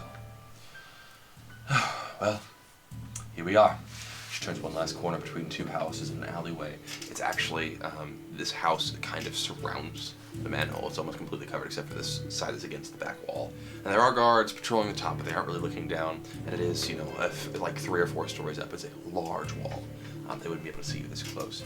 She reaches down and with some struggle lifts up this manhole cover and pulls to the side and gently sets it down. After you. Go down and Carcass, we may need your light as I start going down.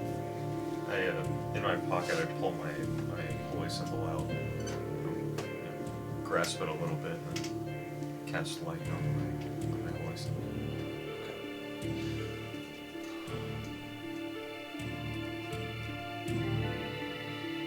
And start following him. Yeah, no, you go in. So the two of you enter, and it is an aqueduct. It is water, not sewage. It's sloping downwards. Vree follows after. We'll follow the water downwards for now. I'll let us know where to take a left. Come on down, it's safe, she says. And people start to file down. Your order stays. And before long, all of you are starting to head down. Bear. Are you closing the manhole? I'll close it aside.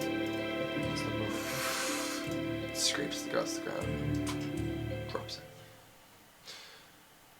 The 30 or so of you now begin to make your way in this water, down and down and down, taking turn after turn in this never-ending path. Careful to make sure you don't lose anybody. It feels like you're walking for ages, probably crossing the. Carcass is holding the holy symbol like up, like as a tall creature. He's kind of holding it up. I'd imagine it kind of like Hagrid, like with like a lantern, like just like watching over the school children, and yeah, that's pretty much it. Keeping watch. Yeah. You are about halfway back, you said? Yeah, like in the middle. A little ways in front of you, you do notice that this last group that had exited the room is, with your 20 perception, kind of staring holes into Ander. You can't quite get a read on why, and if it's with or without ill intent, but they are, very intent on his presence. Meanwhile, the rest of you finally make it down to where Vree stops you. Blood. Someone died here recently. This is the entrance. And I believe the end of the road for our missing man. Baldur. Baldric. Baldric. Sorry. Baldur. Boulder. Was this his gate? You're switch flinches. He puts the puppet away and grabs out his marble. Well, in we go, I guess. Are you sure we should be taking the lead? I'll be fine. Kind of follow. Is it a path of blood or just? No, there's like a spot of blood, and then it's nothing. If there was a body, it's gone. Kargas takes his holy symbol and puts it around his neck, so it kind of has like a light source coming out, and then he's gonna, like, seeing that Ander is, changing his components, he's gonna grab that great axe off his back and kind of ready it. All right. As you all begin to pass through this tunnel that was created by some sort of creature, it's about 6 feet wide and 8 feet tall, fairly large. It spans off into many directions, almost like you're entering some sort of nest or something. It doesn't look like it's had much activity recently, but you can't really tell. It's all moist and damp. We'll head up the main one for a little ways, and then it just caved in eventually. We'll have to take a bit of an offshoot, but I know the way. And if something happens to me, so does Nicholas, but we should be fine here. Hopefully, whatever happened to Baldric was an unlucky circumstance, but I wouldn't put money on it. Be ready. Are we still in a straight line? Just about. You can maybe fit 2 people side by side if they're small, but for the most part, this is a single file. There's 30 of you, so this is like, 5 times 30 feet long. What's that? 150 feet long line. So where's Baldrith in terms to this group? Baldric? Baldric, I mean. He's dead. Yeah, no. He's the missing. Where is he? He was the very entrance to the cave. Okay, so we're already a ways in. Yeah, you're starting to enter. You may have not Just entered blood yet. or a corpse? Just like blood, a splash of blood, and it looks like it's what has gone to the water and went downstream. Harkin is still taking up the rear, keeping a very firm eye on directly behind us. Once you do reach that entrance, you spot this spot of blood, but you don't know the explanation or anything. You went up there. It was just Ander and Bree. Since I heard the people behind us, I've been keeping a very close eye on. His stomach just made. Okay. The half orc is about a fourth of the way back, and then the elf is between you and Karkas. So you have a pretty even. I'm also in the rear. I'm not very end. Second, gotcha. I was curious about that. And then you said you were. I'm near the end, but not the So, rear there. so you're closer to that elf. Okay. You all begin to make your way through these winding tunnels. For long, you found yourself deep within this underground cavern, but it is going up. And you're at some points you were actually climbing up some sheer cliffs, and some of the people do have some trouble. With your help, they're able to traverse. As you turn one corner, it leads to a long straightaway that has every now and then there's small bits of rubble falling, just loose dirt from the water that's dripping down the sides, and it passes a very large open cavern that leads down into. You can't see the bottom, but at the top is illuminated by these purple crystals, known as